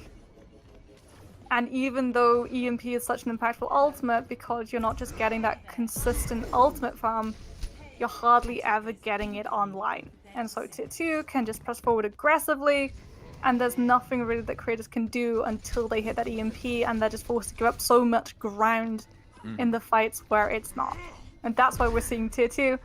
They're not coming out with the Orisa. Yeah. They're not coming out with the double shield. It's okay. I mean, to be honest, I had my moment. I had my moment as a caster to acknowledge that I was able to see some play of Orisa. So my the void in my heart has finally been fulfilled for today. But yeah, 4 minutes now as we're going to have Cratos on the attack. And we're going to look for that early special arrow. But tier 2 is going to stick with Speedily on this Echo. And Default already getting some early intel on the composition and coming back quickly to see if they're going to adjust themselves, but stick with it in the grand scale of things. Yeah, it's actually going to be the support lineup that changes. And they're going to be rolling out with... They're so unsure of what they want to go with. It's going to be the Mercy, the Zen, the Lucio, Ana is what they decide on. A lot of aggression, a lot of speed for Crory to be able to get in safely with this Roadhog, but you're still running up against that Echo. And it's the exact same thing as the Sombra, right? So much ult charge for that 1 DPS. Yeah, and with this now high ground position going to try to be dislodged, you've got a hook that just unfortunately misses towards the end of it, as you've got this still minute worn off the clock. Kratos still feeling confident though, decent amount of percentage gained at least for the few critical ults that they need, as Default still continues to round the corner, being very patient and going in, looking for Speedily, but does manage to get up top and lose the sightline necessary, and Default has to bail. But it's such a slow build up to that EMP. You're going for the Echo, you're not going for the tanks, you're not able to hit that ult charge equal to what Speedily's been able to get up to, 75%. And now with that 75%, looking out, ooh, Nano's actually going to come out here onto the Diva on the high ground, generating that ultimate quickly with the micro rockets. That defense matrix as well, also going to mitigate quite a bit from Speedily, but there's still too much to withstand. The sleep in the corner, you're not going anywhere, friend, but the duplication actually comes out and Speedily manages to escape. Still what alive. a clutch play, and survives while Wubbs Nick Butler comes out for some assistance. And tier 2 is still in this. Echo, that ultimate. The fact that when you go for the duplicate that you get a second health bar alongside the 650% increased ultimate charge, it's absolutely ludicrous. And we see the full folly of it, as tier 2 are able to keep a hold of that point all off the back of Speedily's brilliant play. Kratos, they'll be coming in with the EMP, they'll be coming in with a lot of ultimates to use as follow-up, but tier 2, their composition is so mobile, a lot of it is self-sustaining. Even if one gets caught out, the rest are gonna survive. Yep, they're coming in with that EMP, and it's gonna help them get this mic run. Wow. I'm sorry, I had to just, as we continue to see minute and 20 seconds still to go, Kratos going to move in. Default no longer in the equation at the moment, as you've got now this boost coming out here onto the Roadhog from Fix. Crowy going to press on, and this is Kratos getting enough opportunity to finally take this away. Gets the flank onto Wub. So there's a chance now to actually take this without any further ado, but you still have tier 2 drama with that Diva play, trying to harass and look for an opportunity to recontest. But with this now very, very low shape-shifting Winston play, there is no way to really get back and contest this any longer. You can but tries, but it is all for naught. Tier 2 right now are just trying to burn ultimates out from Kratos, specifically that sound barrier. They want that Lucio to part with his ultimate before this next fight begins, because they know that's going to be the thing that bolsters Kratos. It allows them to move forward, and until tier 2 are able to hit the coalescence of their own, they're going to be taking some steps back. Yes, indeed, and you've got Specs now needing to be very careful up top, has to force the regroup with the rest of the team. You've got a nice re-engagement, though, after falling back for a short time, and really utilizing that pack on the low ground. That Default is really contributing to this in that Sombra play. Crowy overwhelmed. Beautiful sound barrier coming out by 6 feet to keep this team of Kratos alive through all of this exchange. But on the outside, Default was not able to get that assistance from the shielding, does get picked off, and while that happens, you still have a nice response from Crowy to take down the low Winston in this exchange. But tier 2 will still have sustain. OG's able to keep a hold of the coalescence. Kratos don't have the sound barrier. They used it to save their Roadhog.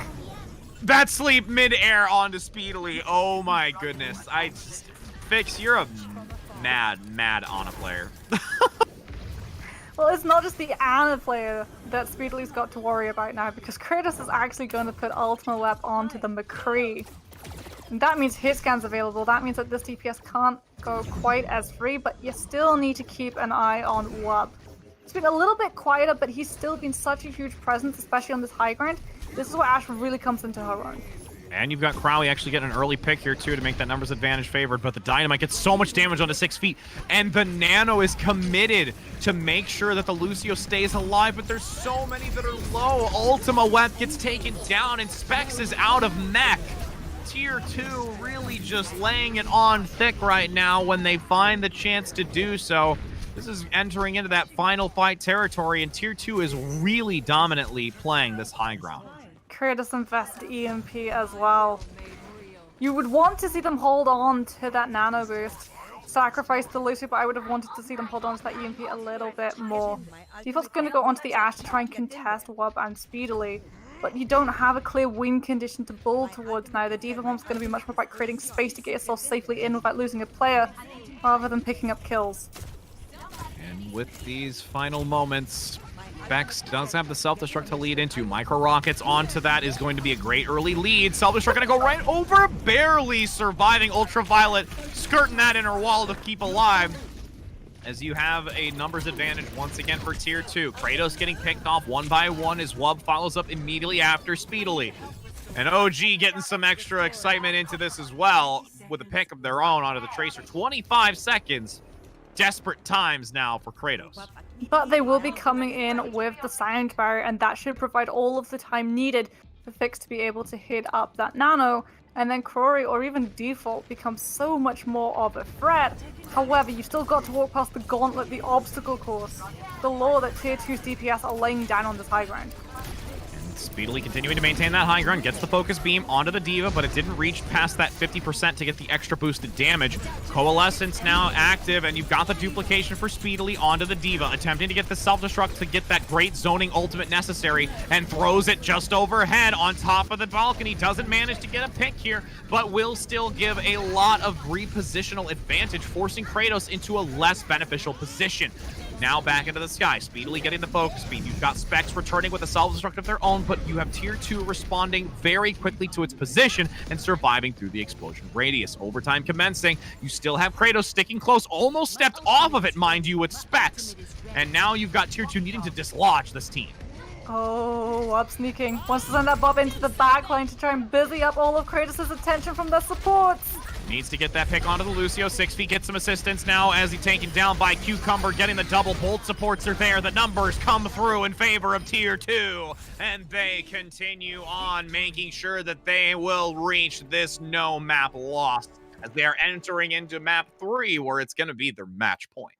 Kratos unfortunately just overinvested in a couple of those fights, which meant they exhausted their supply, they exhausted their attack prowess in the next coming ones. And Tier 2 were always very good whenever they threw an ultimate in. They always had a failsafe if things went wrong. They always had that high ground as well. But moving forward, we're seeing Kratos, they've started to adapt.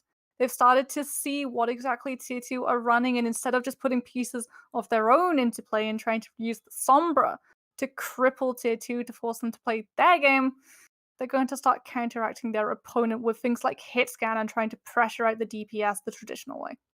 And we will see if Kratos can attempt to cripple Tier 2 and take away this perfect streak for the week. So don't go anywhere, friends, because we're going to be showing you that action in just a moment after this break. So you queue up for Overwatch Ranked, only to be greeted by this, which then leads to this, and oh no, Reinhardt, what are you doing? The solution? ELO Hell pickup games.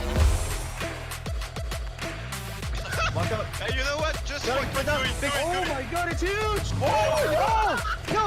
Kill! Let's go. Open to players of all ranks and most platforms, Pugs give you the chance to experience competitive Overwatch as it was meant to be played, competitively.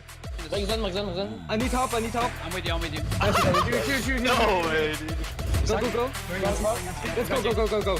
Nice. Good call. Players set their icons to indicate the role they want to play, then 2 captains pick their teammates and draft the most competitive teams they can. You can also take part in our pioneering learning event, Coached Pugs. To take part, join the ELO Hell Pickup Games Discord, and be sure to read the Pug Guide and FAQ. Good luck, have fun, and we'll see you in-game.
Academy, they lay down the shatter, let the bodies hit the floor. Uprising Academy at 95%. Right now with Hydra building up to this Bear Barrage so quickly. Oh! And asking!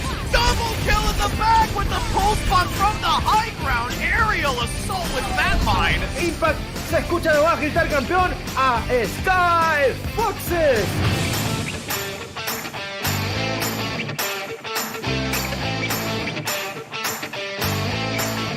Holy cow.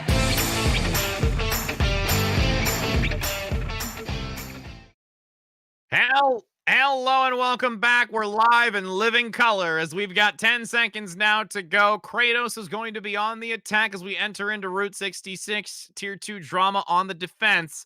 And Moxie, this is going to be quite the colorful matchup. So many lamps. I'm gonna have to send back so many lamps.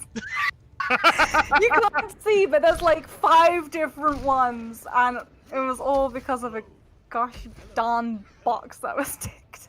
It's okay. It's okay. It's okay. You know, sometimes when you have color balance issues, we all just have a field day filling in and coloring the lines and making sure to stay in the lines. I don't know where I'm going with that. But as we take a look at the composition here for Tier 2 drama on the defense, Ultraviolet is coming out here on the Widowmaker. I mean, it's a support of a kind, right? You've got a scope, you've got a gun, you hit people, just not your team. And it's definitely going to be interesting to see how this plays out, because Widowmaker is a big part of how Junkertown A goes. I mean, with how we've seen Widowmakers today, this is just another exhilarating moment again to see who's going to get that first initial pick. Default once again waiting for that grapple shot to look for another advantage, but Default getting picked off. Ultraviolet going from support to hit scan main, coming out and demonstrating how that transition is not a difficult one. It's not just the one transition from Tier 2. We're going to be playing mix and match here because the DPS are on tanks. Yes, it's true. The tanks are on supports, and the supports are on DPS. I mean, what a topsy-turvy day this is gonna be. Tier 2 drama just wants to thread the needle to make sure that they're gonna get a full victory all throughout the week, and they're gonna do it in style right now. This is a risky one, remember, because you're locked into 2-2-2, and Tier 2 don't want to drop a single map, otherwise their golden week is, well, not quite ruined, but it's definitely stained. Yeah, it's And more so- like a rusty gold, I guess. If you'd want to, it's got like A little bit like gold copper. rust? I don't know if gold can rust. Can gold rust? I don't know. That's somebody out there in the chat that Let's might be into in that biology or later. chemist. Yeah, we'll consult that with Google. But you've got Ultraviolet still looking around these corners and not finding too much. And Crowley's going to get a nice pick, and that's probably going to be a reset here for Tier 2 as they continue to try and maintain this with that res. Cratos looking to start things off in the kill feed. Getting Cucumber out is such a good way to start this out. That means that Tier 2 cannot have the res. Every single pick will be permanent, but you've lost your Zenyatta. You don't have the sustain. Speedly doesn't even get the whole hook out. Beautiful hook coming out from Curry to cancel that one. And Cratos have just been sneaking that way. That cart been moving slowly but surely, and they'll be coming into this one with the whole hog, with the Sigma Flux, with the Valkyrie. They've got to make these picks coming quickly though, Rich, because Tier 2 are about to hit a whole lot of ultimates. Yes, all indeed. at the same time. And, you know, these are definitely some off rolls from what we're being told in the discussion here with our prods. So definitely some off rolls indeed coming in after we take a quick look at it. And again, it's a risky play going into off rolls. I mean, you're wanting to have that perfect score. And with 4 minutes to go here for this attacking position, it's going to be interesting to see how the defense responds to this, especially with OG getting picked off early on this Tracer, and now the follow-up onto Shapeshifter. That's the worst possible way for this defense to start this next fight out. And you can see Cratos, they're just moving in. They've got the aggression, but Ultraviolet's able to get Ultima Web out. The Tracer's gone, the threat of the Pulse Bomb alongside it. Ooh, and you've got Fix now demonstrating some Zen play. We saw it earlier. Here's the triple! And going to just launch that volley of orbs into the enemy. Discord almost gets the quad. Specs saying, nah, my friend, I want to be involved too. Yes, gets the quad, onto Wub, we move on. It's great. Fix is going to be coming in. Oh, he's still going. He's looking for the Tracer. You've got to be careful though. OG is 5% away from hitting that Pulse Bomb, and Fix does not have that Transcendence. If he gets stuck, he will not be able to save himself.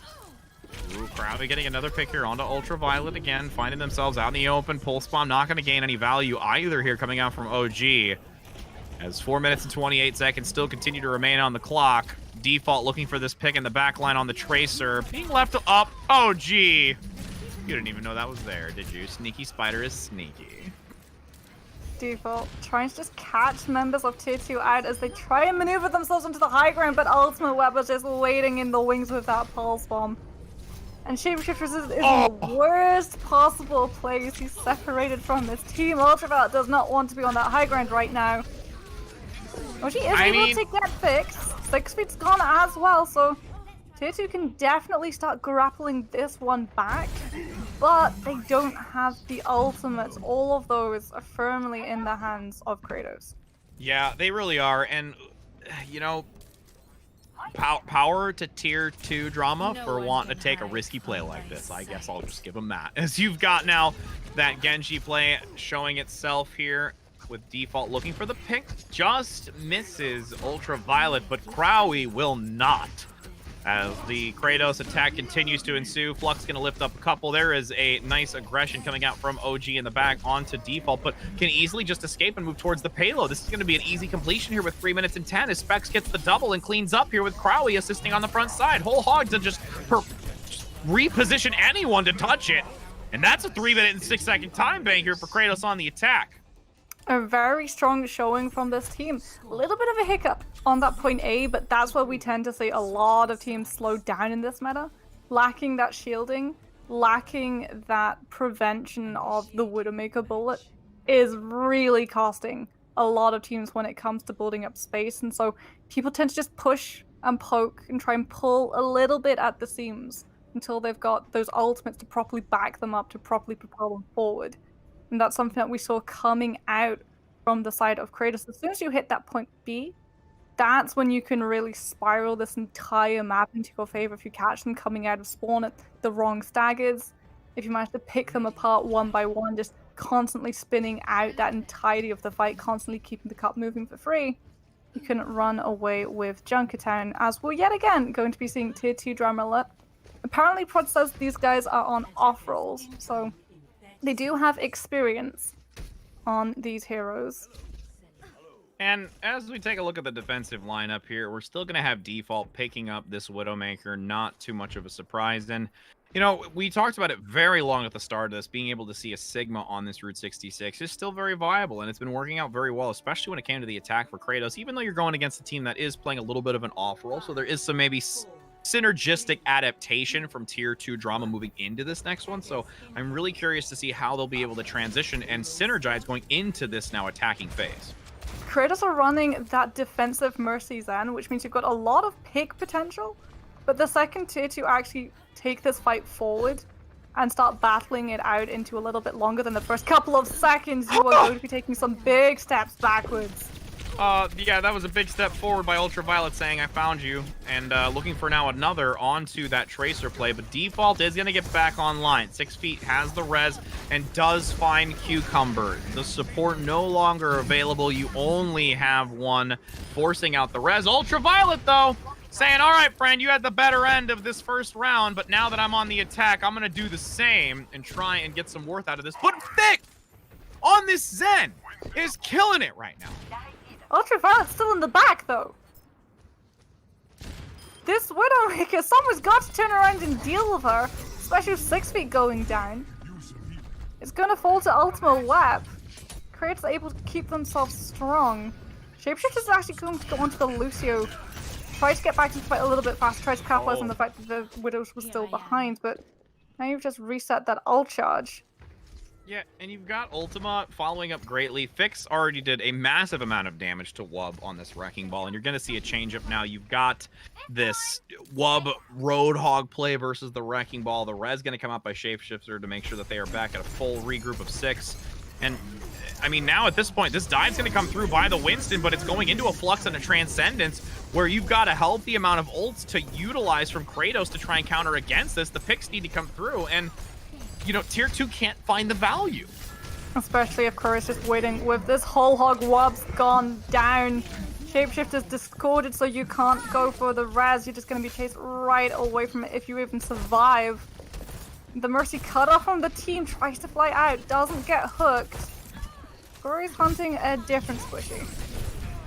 With that minute and 50 seconds to go, OG gets one onto Specs, which is going to lead an opportunity here for tier 2. But again, there's Ultraviolet actually finding another. This is a 6 versus 4 advantage for to move in on this. Needs to pick onto the Tracer, who's causing a lot of harassment here with Ultima Wep, but does evade, finding the recall and the health necessary, speedily forcing out the Primal Rage on the outside. But Cratos is still going to get 2 of their own, taking down Ultraviolet and Cucumber.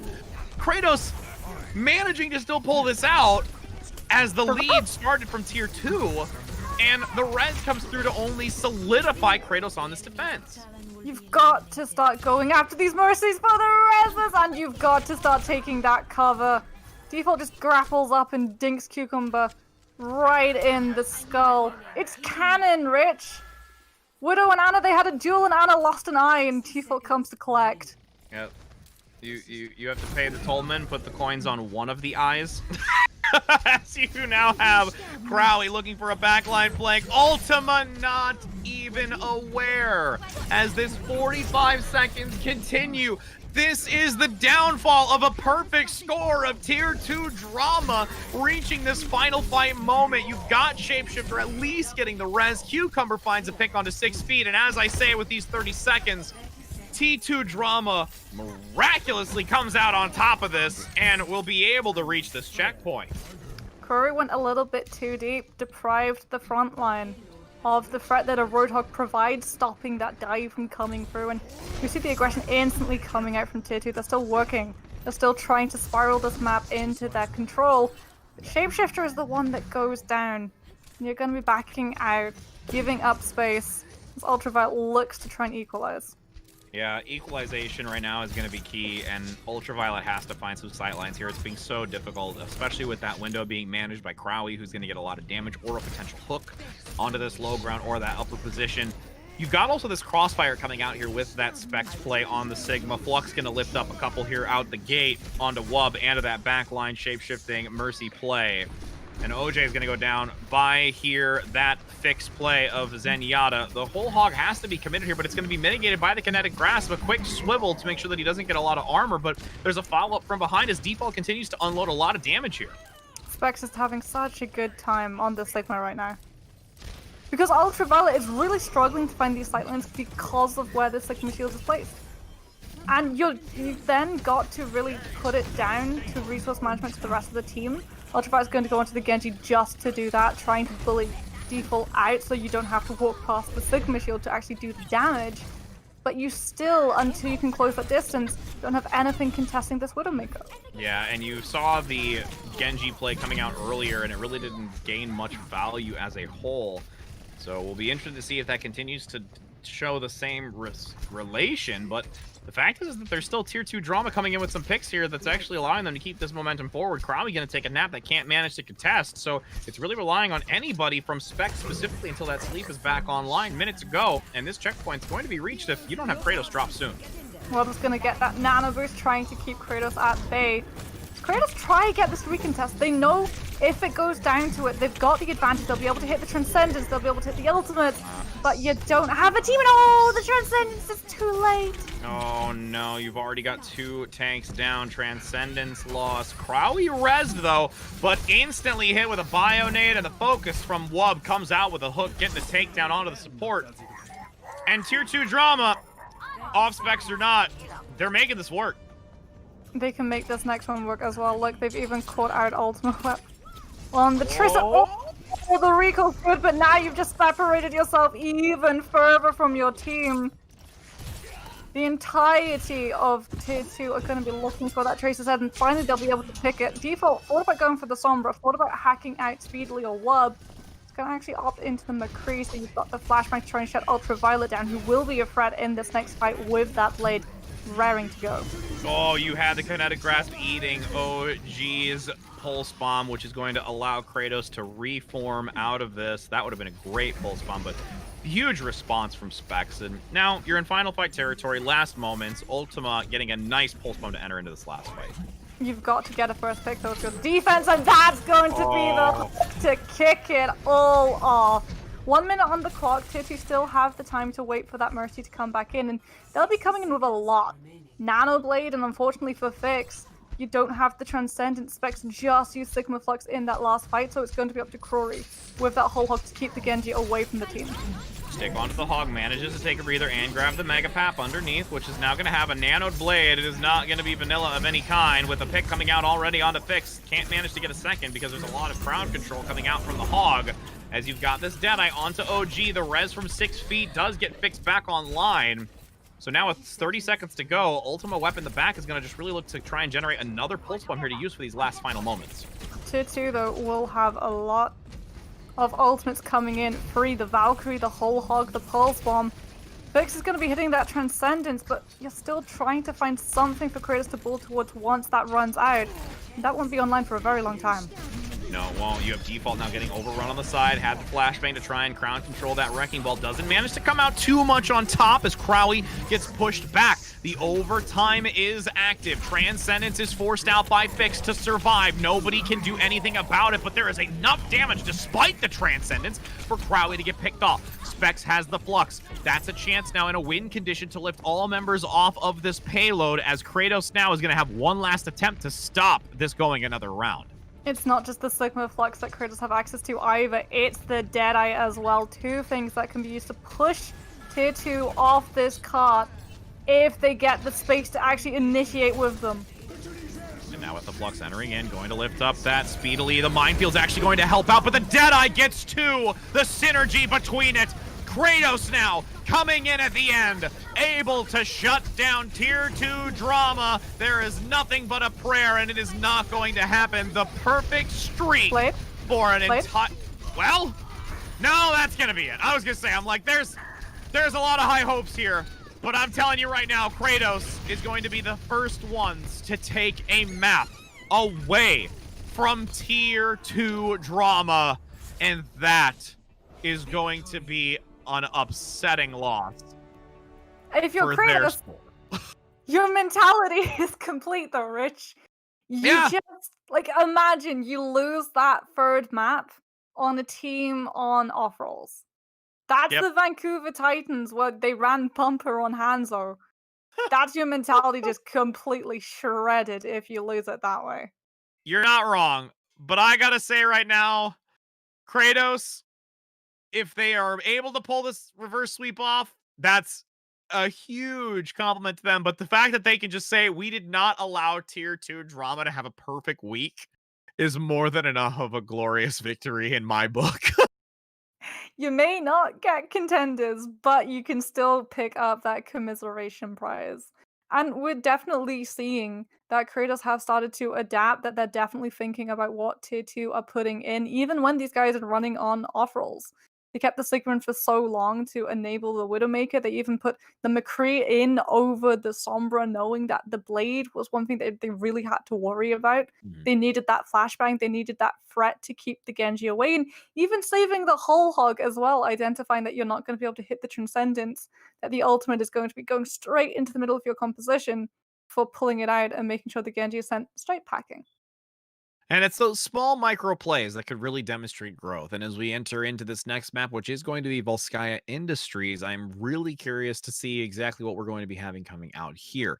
We did still have, some viability with the Widowmaker hit scan or the Ash as well. We had that occurring earlier. So with this, different map selection and how Cratos has been playing, I think that it could be an opportunity to see it once again to really dominate. And I'm now also curious, will Tier 2 drama rotate back to just secure a more advantageous win?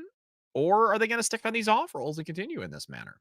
Well, we'll be finding out in just a couple of seconds.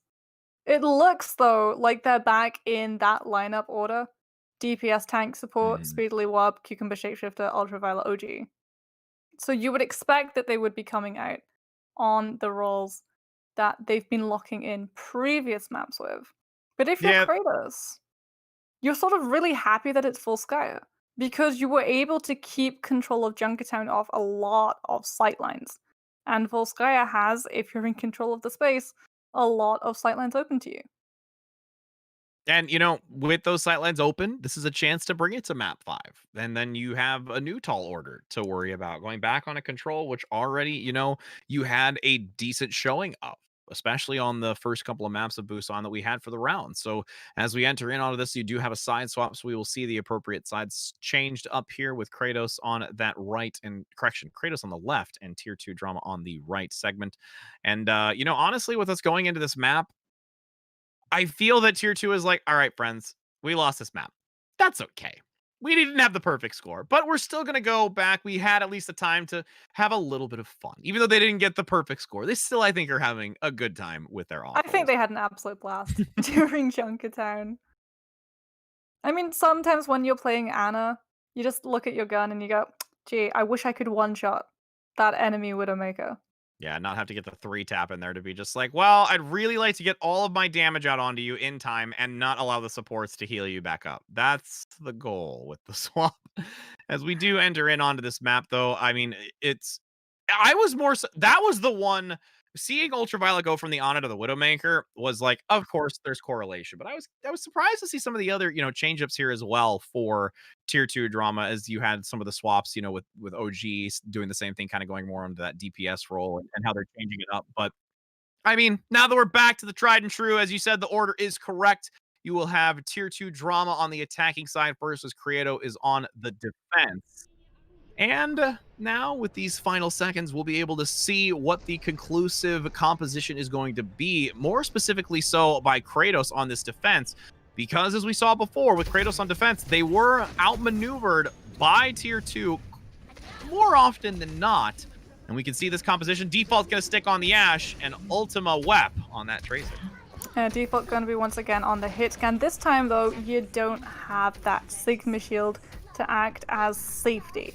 And so you really do have to just guarantee that by putting out enough of a threat, enough damage to make sure that tier 2 drama don't just challenge you out in the open.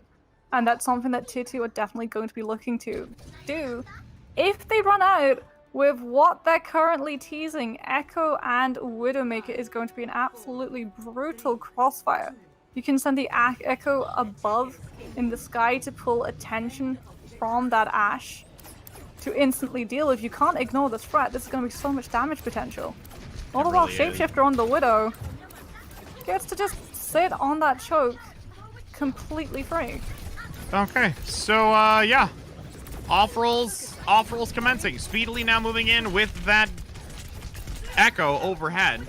And it does get a nice pick here onto 6 speed as you've got Shapeshifter taking a nap though themselves in the backside as you've got 3 minutes and 30 seconds. Tier 2 now still looking to push forward to give some harassment, but can't manage to get the kills necessary. Crowley extremely low, but still being well fueled by the supports in the backside as Shapeshifter attempts to get this pick onto the Ashe, but does manage to escape near towards that pack area to heal up. This is going to be a quick 2 ticks so far as tier 2 drama manages to get it, and still really giving Cratos a run for their money again with this adjustment in their composition as Wub comes in with a nano boost here. Oof. Ultraviolet does go down, but this hog is still going to be so very durable, at least if he isn't focused down by the entirety of Cratos. You just turn ever so slightly to the side and shred him. If you're tier 2 though, you were able to pick up 2 ticks on your first push, and you're coming in with an awful lot of ultimates very, very close to being filled in. And that means that Cratos are going to have to be very careful about how they scatter themselves around this point, that they don't get backed into one of these side rooms and stuffed up when Wub hits that whole hog. Well, speaking of getting stuck in a corner, you find yourself with Speedily going down with Ultima Wep getting a pulse bomb after the res attempts to come out. So now you've got 2 minutes and 15 seconds to work with. Only need 1 tick here, so it's not an extremely difficult task, but if Cratos can continue to maintain this defensive side, they're going to be in a good spot to make sure that this does not get captured. They've got both of these doorways covered, so even if tier 2 with Shapeshifter on that Widowmaker provides enough of a threat to draw Default's attention away, you still can't get yourself safely into one of these side rooms without losing somebody. And now with that hook coming through in the backside after a beautiful sleep that comes through, numbers advantage again here for Cratos. Nano actually going to go on to Crowley to keep alive just outside the sleep, but the self-destruct manages to get rid of it. This constant back and forth for Speedily going in and having to evade is becoming a very challenging thing to just prevent a lot of explosive damage that can come from this Echo as a whole. Wub now going to get a whole hog to reposition default Bob off the point, gets the kill as well. And now Cratos still trying to hold on here. Ultima weapon has the pulse bomb, waiting for somebody to get close enough to find enough clustered engagement. Still just picking away at Speedily, continuing to play to the low ground. But no matter how low you're going to play to the ground, there is still a lot of value to be had from this Echo, and that's going to be a point capture here, having 4 minutes to transition onto point B. Tier 2 have snowball potential as well. OG is 8% away from that Graviton. And with Cratos, they're running the Mercy, the Ana. The only thing that can save them from a team wipe if the Graviton comes through and catches them is that defense matrix. Specs has got to be able to keep this mech intact. Now with that pulse bomb coming out, does get OG. Make this again a numbers advantage here, but is easily evened out with Shapeshifter finding multiple picks. Almost gets the third, looking for that default Ash play, but can't manage to find it. Well, Sharpshooter's actually getting harassed in the backside, drawing attention away. First tick just about to be obtained as long as Cratos is forced off of this point. Looking for the second, the grab's gonna come out, managing to pull together the hog, so there is a chance to keep following through onto this. The whole hog does get some space, but the backline from Specs will buy a few more seconds for hopefully a respawn to come through. And at this point, Cratos actually able to stabilize here despite all that was committed. They've got an awful lot of ultimates available. Tier 2 aren't distancing themselves from this fight though. They use the Valkyrie, they use the Nano Boost. They're coming up in the kill feed because Cratos kept a hold of their DPS ultimates. They thought Tier 2 were gone. Oh my goodness, and what a swift change up here towards the end. Shapeshifter finds another with Speedily. And that is round 1 completed. I'd say almost this change up in composition's a little bit better than the previous off rolls that we saw. The mind games are a lot better coming out from Tier 2. The entirety of Point B is just one big old game of chess. Or at least Cratos are thinking that they're playing chess, and then Tier 2 surprises them, and it turns out to be actually checkers. Yeah. They disengage, they make it seem as if they've given up the point. Cratos get a little bit too comfortable in their defense. They think they've already won the fight. They don't want to invest Pulse Bomb or Bob into some place that it's not needed. And that's when Tier 2 just immediately, that ebb and flow that we've seen coming out from them, turn that tide and just stampede right back in. And as we see Tier 2 on the stampede for this defensive side, 2 minutes and 35 seconds, still a great time bank here. They are in a position to where they can hold. They've got some really great demonstration from Shapeshifter on this Widowmaker play. The hit scan still coming out and finding a lot of value. And really also going to be interested to see how Speedily engages in a crossfire here with Shapeshifter potentially very far in the back. And it's not just Shapeshifter who's going to be very far in the back, is it? It's going to be the entirety of Tier 2. They're not running a dive tank. There's no Hammond, there's no Winston, there's no Diva, so Speedily, the only thing that you're going to really have if the Echo goes aggressive in deep is Cucumber to fall back in on that Mercy. And if Cratos are able to land that hook from Quarry, that's just not going to be able to stand up. And you got Default now coming out with that Widowmaker to try and counter. Shapeshifter here, looking for this grapple hook just over the high ground. Can it be found? Doesn't manage to land the shot, but still understanding where the positioning is from Shapeshifter. And being very aware of where Speedily is also going to be maneuvering. Nice early damage to come through. Does take down Ultima Wep with that great execution from Wub. And now the reposition happens, and you can see at least this slow, methodical play from Cratos, because they don't want to be too overzealous here. They've got to be extremely careful about how they move in with this Roadhog, with this Diva.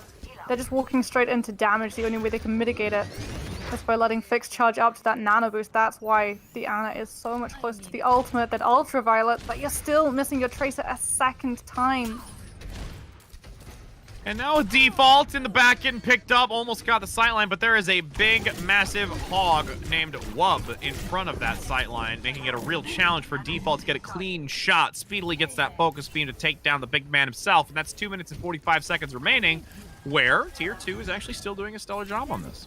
Cratos, though, have been able to hold up to that Nano Boost a lot faster than Ultra because of the amount of damage of poke that they've been taking before they can even move through this choke. So if they actually manage to get themselves onto point and situate themselves into this fight, they have a really good shot at coming away victorious, but not if Ultimate Web goes down for the third time as the first casualty. Yeah, constant kills early in these fights is really a detriment to Cratos. And every time Tier 2 is aware of it. They just keep seeing Ultima moving in way further forward. And it's the worst possible person to go down. Arguably even worse than your support, because Ultima is the one who's meant to be pulling attention away from the rest of the team. Ultima is the one who's supposed to be challenging Shapeshifter's Widowmaker up on the high ground. Default can't move into position, can't do damage until Shapeshifter's attention is drawn. And now finally we can see Kratos get the Widowmaker and start to move forward. Yes, indeed, but the duplication comes out from Speedily onto the Wrecking Ball. It's a nice knockback to cause some disruption. Hooked up to the front side, no longer going to have that armor to survive. The minefield actually does come out just before being removed from it, but it does not last, nor does it really gain value as Shapeshifter comes back from it all with Cucumber assisting. There is the kill onto Fix, just cleaning up. And this is now going to enter final fight territory. Despite the early takedown onto Shapeshifter, it was not enough to recover because you have Tier 2 with the Mercy versus Kratos, who didn't bring it for that extra res potential.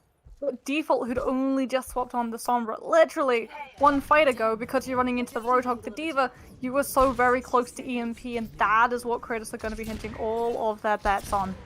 Tier 2, a lot of these players rely on mobility speedily most of all. If you manage to hack out the Echo, she should be gone, but not if you lose 2 members too early. Well, here's the thing though, is if you can just see the regroup from Kratos, they're going to fall back, quick cleanup, have a good fight, 36 seconds, there's still a good chance for a full 6. They've got to be able to get this touch though. And Wub is just waiting for that Hammond to walk past Choke, waiting to hook him and remove all of Kratos' hopes. They will have the EMP, but Rich, I remember Busan. I remember when they had the EMP. I remember when they had the ultimates. They've got 16 seconds to work with. They need to get into position to use them. Shapeshifter now just missing that shot. Very critical to hit these, but they're falling short here. Doesn't get the second support either. Moving by. Kratos has a chance now to move up to the side position. You've got the nano boost from Ultraviolet, though, going to give some assistance, and now leads in with Speedily on this Hog. Getting not only a lightning fast charge, but the extra boosted damage, but going to be pushed to the corner. There's a beautiful cease onto Crowy. Doesn't get the double environmental. That was possibly there in the minefield, going to come through by Specs with 6 feet leading in the sound barrier to make sure that Kratos can survive through this. Tier 2 drama being overrun on the defensive side. Last few seconds to go. There's a sleep in the back, and this is more than enough for Kratos to work with, and does gain this first point to take it to a second and have a 2-minute time bank to work with here to compete against Tier 2. Kratos, though, they have to be able to compete with Tier 2 in terms of time bank. They have to be able to take point B in this next fight. They'll have the nano boost. Ultimate weapons onto the McCree to try and shut Speedily down. Try and flashbang Wub if he gets a little bit too aggressive. But it's Default who needs to hit this EMP. Yep, Default now on the low ground, gonna get a nice hack, generating that ultimate very quickly. Does manage to translocate out to not get outmaneuvered. As Crowy gets that nano boost going into this, almost gets the pick onto the Tracer, but does force the recall to survive through it. As we've got Default throwing the EMP, only OG along with Ultima getting hit.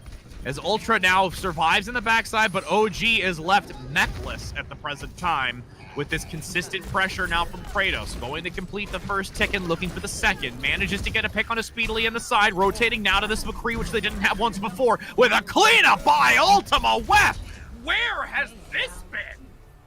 Well, they couldn't put the McCree in on point A because they had to actually walk past Choke. And if the McCree was just trying to walk with the rest of the team past Choke and you don't have shield and you don't have distraction, you're going to be picked apart. A Widowmaker is literally just going to look at your entire composition, just go, that one. And fire and find a pick. And so Kratos really did have to put a lot of distractions on the table. It took Default swapping onto that Sombra. We even saw a Hammond coming out just to try and bypass that choke. And that's going to be that really toughest challenge in all of Volskaya. That choke, that's where they've been falling down. Just moving past that space. But they cracked it. They realized what they had to do. It took them a while, sure, but they put themselves at that possibility in coming back. on this map. And with 2 minutes to work with, just slightly under tier 2 drama, you will have this Speedily and the Ashe play now. Shapeshifter are going to adapt a little bit. I think that the Ashe still does hold a lot of value, though. Again, the coach can have a lot more presence to deny any sort of type of dive that could come through by specs, which we've seen now on this Wrecking Ball, even just trying to counter default if finding them out early. But now with this attack, I'm really curious now with Cratos. You made the comment about the McCree not being too viable on this first point, but they're going to commit to it this attempt. They don't need him to walk past the choke at the moment. They just need him to be able to shut OG and Speedily down. Everyone's able to get safely into the sideline, but that's what happens when you don't have the aggression. That's what happens when you don't have a distraction. Free sidelines. I mean, you're having the support be so vulnerable. Specs now dealing so much damage to OG at this point on the attacking side, finding them lost in the back position. A little bit perplexed, most likely, just as much as I was to see that pick come through, as Shapeshifter actually still gets some decent value. Gets the double bolt. Supports are brought down here. The team split. The DPS tries to take the high ground, try to challenge Cucumber and Shapeshifter. But that means no one is there to help those supports. Not when you're running the Hammer, not when you're running the Roadhog. There's no peel other than that hook. And tier 2, just grab him up for a snack. And now with 54 seconds left on the clock, Cratos have got to start getting some of these ultimates online. Otherwise Shapeshifter can just send out a Bob and completely stymie this next push. And Bob must be pretty hungry, but Ultima Wep gets the kill onto Shapeshifter as the stun comes through. That's a great opportunity here. No longer having that ultimate, you're going to have to rely a lot now onto Speedily, who has the duplicate, and Cucumber with the Valkyrie. Ultima Wep looking to try and peek the corner, getting some shots into the back line. Does have the high noon, at least helps assist, making sure that that duplicate doesn't get any value here. And with this nano boost onto Crowley playing this Diva, it's going to give a lot more extra boost to damage, forcing most of tier 2 back. One tick already obtained. Attempting to get the second here, but there's so much coming back. Speedily gets the double, and this is going to be a better cleanup now for tier 2. They've lost one tick, but there is still far more value gained with that recontest, as tier 2 is going to just look to take down these stragglers. Speedily with the focus beam on the high ground to make sure that the low health values are picked up. But as I say, if the EMP comes out on the backside, this could be an opportunity now for Cratos to regroup on the front. This Battle Mercy and OG on the Wrecking Ball could be enough to keep this in contention. Cucumber's still alive on this Mercy. Got hacked out, but still there in the side room helping the Roadhog.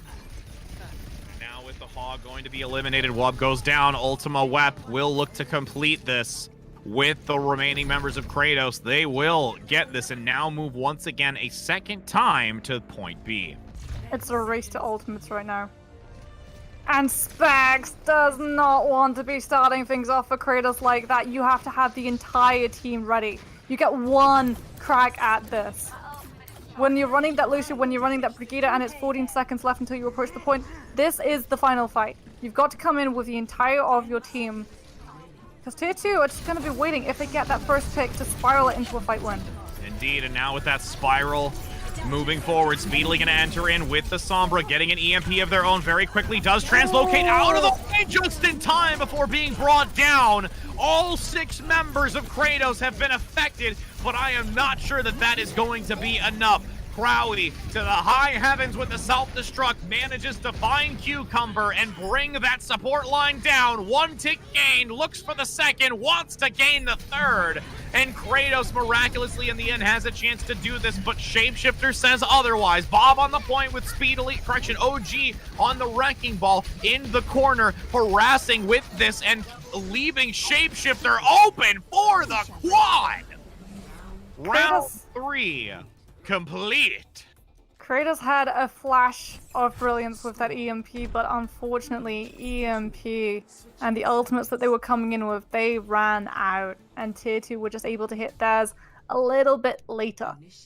Normally, that's a detriment, but in the overtime contest, when you have that massive big initial slugfest of a fight where absolutely everything that's online gets pumped in to try and dictate a winner as quickly as possible, when all of that peters out and the staggers come through, if you're the attackers, you've got to have something in the bank. When it was the Batiste, it just used to be having the immortality field. That would be it. That would be all you would need to save you to cushion the fall of those daggers coming through, to keep that Bob from being the deciding factor on that map. But we're not running Batiste. We're running Mercy. Or rather, when we were seeing it, we were running Lucio and Brigitte. And they didn't have the Sound Barrier, and they didn't have the Rally, and they didn't have the Sustain. And now as we go into this 2 minutes and 30 seconds, you have Tier 2 with a clear objective to take this and be able to finally end this match between these two. Cratos already at least stealing away one map to make them not have a clean week, but the fact is will Tier 2 unfortunately find the short end of the stick, bringing them into a 5th map? Default's going to get some early intel to see what the composition is. And does get some decent pepper damage onto Shapeshifter, and all information has been notified for Cratos and what they're going against. Ultimate Web is once again on that McCree, going to be trying to pick up speedily, but you've got to worry about Shapeshifter on the Ashe as well. Default's got to be doing enough distraction, and it's just not going to happen. The McCree completely vulnerable when the Sombra isn't having that much of an impact, taken out of the table, just not able to move out of the way.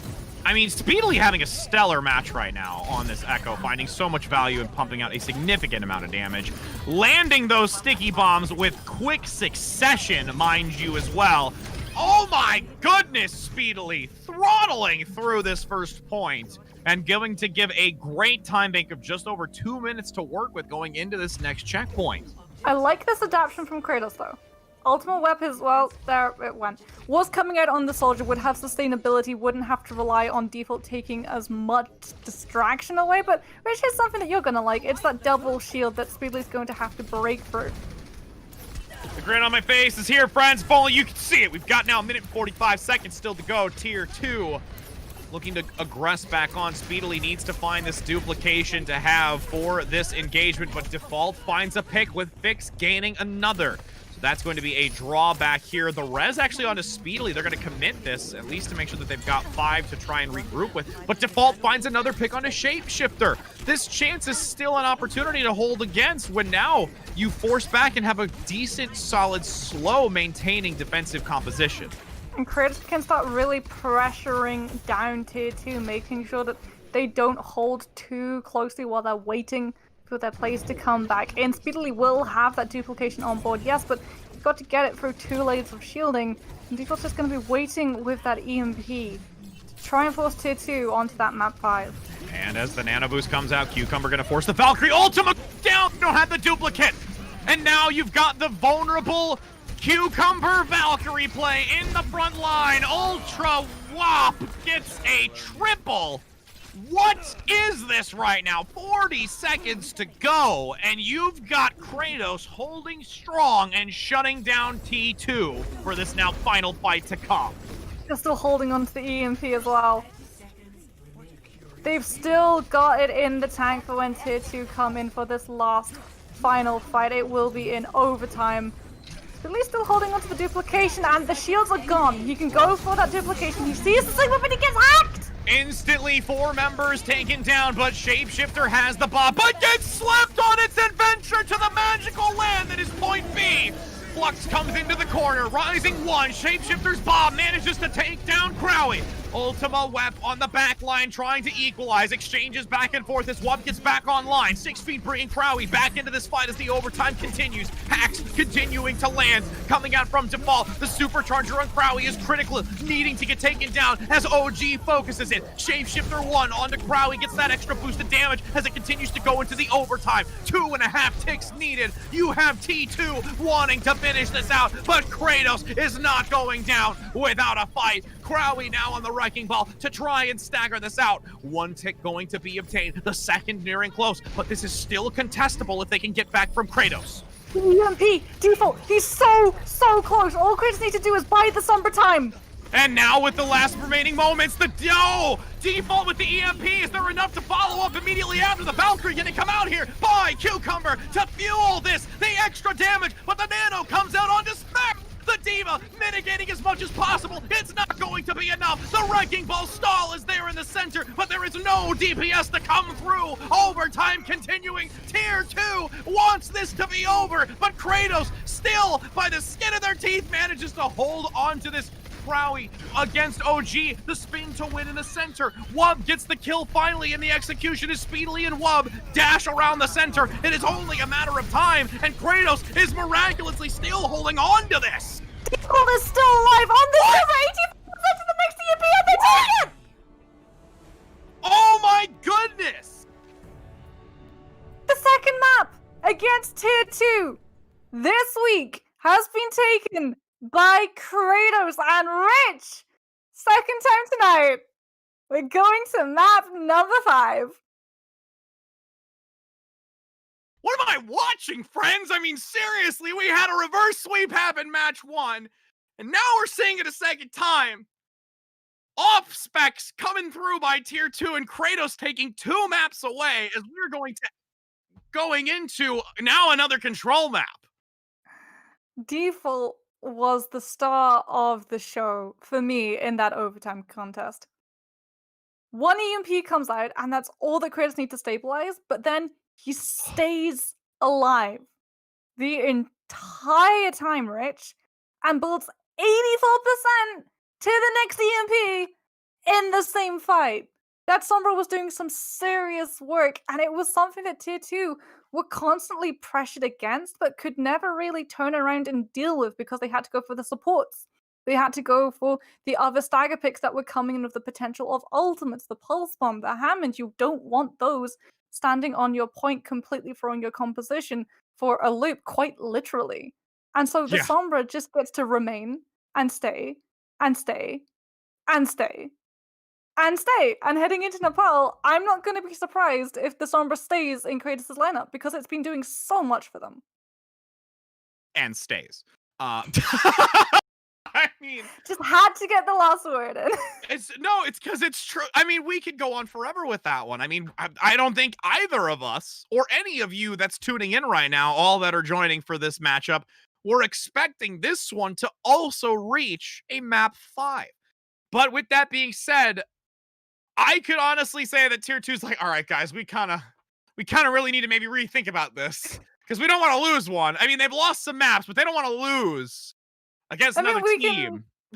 Drum roll. Drum roll, right? Yes. We're going on to Nepal here as we're going to see what is coming out on this map. Nepal, the place of peace and tranquility. But between these two, it has been, it's been nothing but chaos. This roll's going for like 24 seconds, Rich. Help me out here.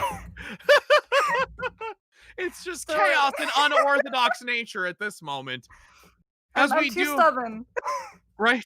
I mean, oh my goodness. I mean, as we take a look at this, it's going to be Tier 2, still on that right-hand side. Kratos on the left, going to be as that green color. You've got these few seconds, that overhead pan of this glorious map. 2, 1, and it's off rolls. Okay, all right. Off rolls. Off rolls. They're going to risk it. They're going to throw all the money in the center of the pot and hope that they can pull a full house. No, straight flush. Straight flush is the better one? Yeah, straight flush is the better one. I had to think about it. I haven't played cards in years. As you have now, because video games are great. That's why I cast this game. As we take a look at this composition going out, I mean, Moxie, I'm surprised that they're going to have these off rolls right now. I got to be honest. Speedily was doing an awful lot on that Echo, but it is definitely a big old risk. However, Cratos have shown that they're able to stand up to what Tier 2 put out, whether it's on off rolls, whether it's on their usual roll. That's Ultimate once again on that McCree, trying to shut down that Echo in the sky. Default gonna be packing the Sombra a second time, trying to hold up EMP off of Wub. But Tier 2 not really letting them have the space. No, not at all. And the fact that you've already got 6 feet taken down, you're relying so much on to fix. Even Ultima gonna get taken out here on the front side. Shapeshifter finds value with that, and it's just a losing battle right now here for Cratos in these final moments. You have that jump towards the end. It's going to be forfeiting this position, looking for the health pack to try and keep this up, but percentage is going to be gained by T2 here easily, and the staggers continue. It's such a risk what Cratos are running. The second that Ultima Web falls in this fight, you lose the only player that's keeping Shapeshifter in check. Because Default's going to be trying to hound either the backline or Wub on this Roadhog to build up to the EMP. He's got it! In 20% of a point, he's got it online, but Cratos are just going to have to move in with those two ultimates aggressively. Yeah, and you're actually going to get a nice early pick onto default, preventing that EMP from being of any value here. Speedily continuing to use that focus beam with quick succession to get these cleanups. Ultima, all the while, taking a long nap. And gonna now be in dreamland for a good 5 more seconds till he spawns back at his game. Yeah, well, the ultimate charge was also under that same unconsciousness state. He wasn't able to build up to that Deadeye, and so if you're Cratos, you've still got the EMP, but you just used up your coalescence. You don't have anything really to try and bolster your forces other than 6 Feet's Lucio's speed boost to try and just go really aggressively into tier 2. Now as the EMP comes out, lands onto 4. Speedily will not get the value with the duplication like they would have liked, but does still manage to get the pick onto default at the end of this. 67% continuing to climb. D-Mech comes through as well, and Bob's just going to say hi and goodbye all in the same breath with this 75%. Cratos now needing to try and reconvene towards this point, but it's going to be real hard when you've got Wub playing that far forward. They're going to be walking into a Graviton as well, but 6Feet's been able to do a lot of work on this Lucio with these speed boosts. You will have the sound barrier online to counteract it, so not a lot of stress falls onto Specs. And that means if you can get yourself onto this point, if you can try and draw tier 2's attention away from the sidelines, Ultima Web can set himself up on the high ground. He's looking for that push. He wants this Deadeye to be big. Yeah, and now getting the nano boost to the side, pumping in some damage onto Wub. Self-destruct actually finds 2 with the attention drawn away on Ultima for this McCree. And didn't really need that Deadeye when you've got a great explosive Omnic droid and a nano boost onto a Cowboy. It's the mind games between these two. They're incredible. Kratos throws the nano boost onto Ultima Web so that tier 2 think, oh, it's not going to be just a zoning Deadeye. They're investing heavily into this one. We've got to give up the space. We've got to back out.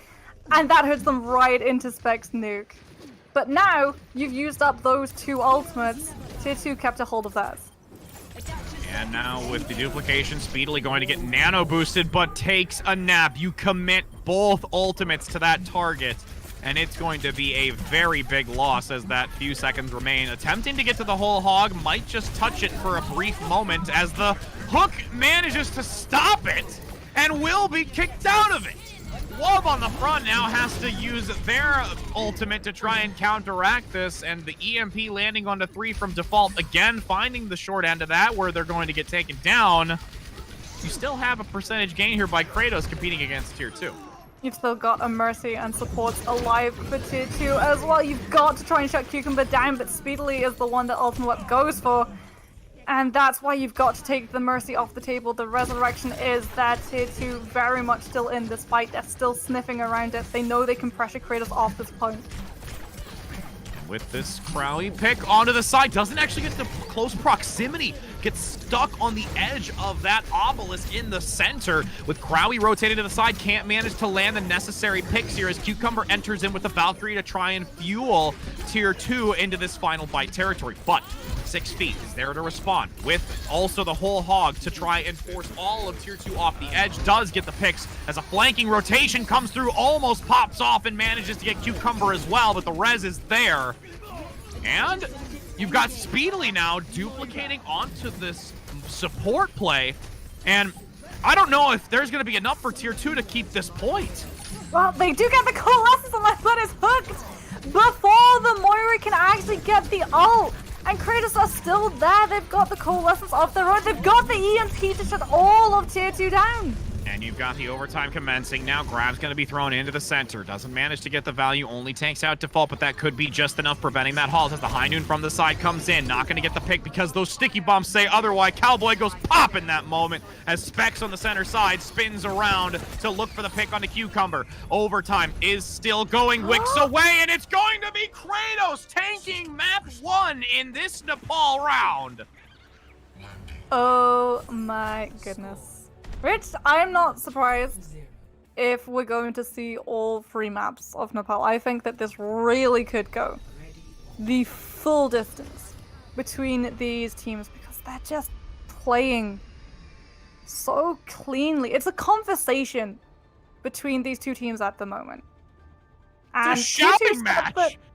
Shouting match. It's not a conversation! Tier 2 starts it off with an argument and then Cratos give the counter, and then Tier 2 come back with arguments and counters of their own, and then Cratos plays around that. And it's just, at the moment, such a joy to watch both of these guys go head to head when you know that a lot of this isn't really up for stake. Tier 2 have already sort of solidified their position at that 4-0 already. It's just guys having fun playing Overwatch. At this point, that's the biggest highlight out of all of this right now, because this has been quite a doozy of a match when we said it was supposed to be the first match of the day, but this one's become more of one, I think, in the grand scale of things, as we try and press on. Everyone here going the distance, and first of all, the distance is obtained. You've got Shapeshifter picking off one, but speedily goes down here to Crowy, so it's an even 1-for-1 exchange. Default managing that mini pack and escapes just in time to draw attention away from the Diva. Default looks again, coming back, but there's a nano boost instantly to respawn. Ultraviolet manages to help out that frontline tank as Cucumber revitalizes this team of Tier 2. Numbers advantage for T2, but Crowy says, I've got a hog to say hello to all of you, and will manage to actually get a little bit more of an advanced presence here, already gaining 20% for Cratos over T2. That's an investment and a half. EMP comes out from Cratos, and they're lacking the damage to follow up on it. And with this Battle Mercy from Cucumber, with Shapeshifter assisting, that allows this swap to happen as... Oh, nap time in the back. It's never nap time in Overwatch, friends. As you get the switch back, 37% here for Cratos, as Tier 2 manages to take it back. And they still got a long way to go. Tier 2 going to be sitting on a couple of ultimates. If you really want to have a big nuke, we saw Cratos try and go for the sort of bait play with that McCree to force Tier 2 into the nuke zone. What could very easily commit that whole hog to make sure that Cratos just don't get the chance to try and stagger themselves out of it, but they're just gonna pop it right now. Oh, but Shapeshifter gets one onto Fix along with Speedily following up. There is at least some synergy between the two, and the collapse comes in. There is some more percentage gain here for Tier 2 as Cratos has to take another attempt once again. Oh, it's gonna be that game show, everyone's favorite. What's behind entrance number 1? And you've got to hope that you pick the right door, Rich, because what's gonna be that with the whole hog? Ultraviolet, the nano boost. You don't want to be putting yourself into a side room with that off tank. And you've got Speedily acknowledging that Default is on that lower segment, trying to get the pick here along with the Tracer play from Ultima. And honestly, Speedily taking this 2v1 right now is going in their favor. And self-destruct overhead, nice, beautifully timed recall as well to make sure that you are not going to get picked off by that. But with this Bionade, it's going to make it very difficult for Speedily to recover from that. The backside as the Nano Boost comes out just in time. Hack as well onto Bob, so there is no value from that Omnic. Cratos at the 75, just plus above marker for Tier 2 is going to be prevented. 38 and climbing for Cratos themselves. It's so patient, but it works out so well for Cratos. They know they can't afford to just come out all guns blazing into one of the side rooms because Web's there with the whole hog. So they send Ultima Web to put a little bit of pressure for Speedily and the rest of the team to turn around, move out of that prime position to put those two ultimates in. And now Cratos have that high ground, can poke away at Tier 2, can initiate things before this team want them to start. Full spawn doesn't gain any value here. Lost value in the moment as Wub's going to now look to try and use potentially that whole hog once he's back to full health. Default gets a pick, and so will Ultima.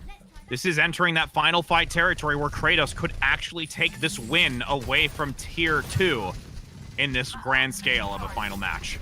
Especially because Tier 2 and I cropped up in these side rooms. And that means Cratos can just draw this fight out as long as they possibly want. Wub is going to be such a huge target, he's just got to walk out. He doesn't want to be cramped up in the side room anymore. He's got to go to the point, bait them in to these walls, bait them into the whole hog.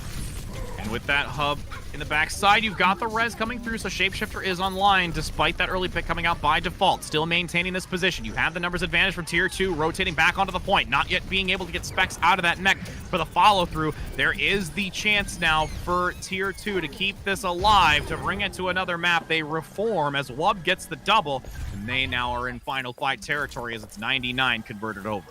Cratos though do still have one last fight, and they will be coming into it with an EMP. And you can see Tier 2, they're adjusting how they position themselves around it accordingly. They're making sure social distance, little pockets of players, not just the entire team to be caught out by the Sombra. Well, and then they didn't social distance enough because 2 members got hit by that EMP, as now you've got this collapse coming through. Cratos with the dominant factor coming in. The EMP gains value. Tier 2 in an off-roll change after map 2 is going to cause them a serious change-up in play and proficiency, as the overtime will be depleted, with Cratos taking this reverse sweep over Tier 2 drama. The Golden Week, it's rusted. Rich, it was not to be for Tier 2. Cratos are able to take the win, are able to move ahead of the series with their heads held high. They did not lose to this team when off-rolls were in play. They were able to truly face this team and stand up to them when they were on every single one that they'd locked into this last week. I mean, you're holding your head up high because you can say, see that team? That team right there? We prevented them from being perfect. That's so the goal. Mean. Bittersweet. You're so mean. No, but come on. I mean, that's what you got to say. You can just like, that team. They ain't got 100%. They like at 95. They're not the honor student. They're just a good student. It's like going into an Overwatch match, having 100% hook accuracy on Roadhog. And then you miss one. I've been there, and I hate every second of it. That's why I normally only throw 1 or 2 hooks when I'm in a competitive game. Just so you found out my secret for how to get 100% anoscoped accuracy. There you go. One first scope on a Reinhardt, and then never again. Never again. Never again. That's all you're gonna do.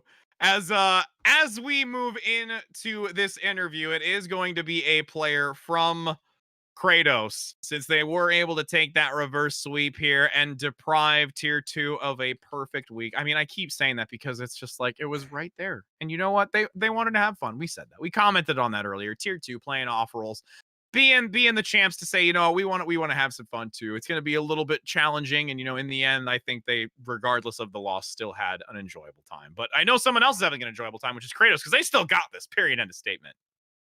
I mean, you're super happy, especially because it was a reverse sweep. 2 of them today. Two. When does that happen? 2. I'm gonna like start, you know, I'm gonna turn one of my cupboards into like an actual broom closet. And every single time we get to like 2 points in, just slowly reach in and just grab an actual broom. It's okay. You'll have the broom and I'll have the dustpan, and we'll figure out virtually how we'll make that work. We'll sort of there's like somebody in editing that them can do it. together and make Yeah. it seem as if they're in one small space. Yeah, we've got editors. We've got somebody that can cut that together for us. Maybe. I mean, this is the content, people. Yes, that you this is the tune in. content that you all watch and join in for. That's what Tier 2 is all about. Not about. I mean, of course. I mean, yeah. So they're saying that we're just getting the interviewer in right now. Prod's telling us that we're going to have a brief moment. So we will be with this interview in just a moment, friends, to see what Cratos has to say after that victory over Tier 2. So don't go anywhere.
Welcome back, friends, as we are here with the winning team, one player specifically, Fix. We have you on the line for this reverse sweep that you have just managed to pull off. I'm Rich Red and Moxie here coming at you with that. How does it feel to be able to openly state that you are the sole factor of preventing Tier 2 from getting a perfect win week?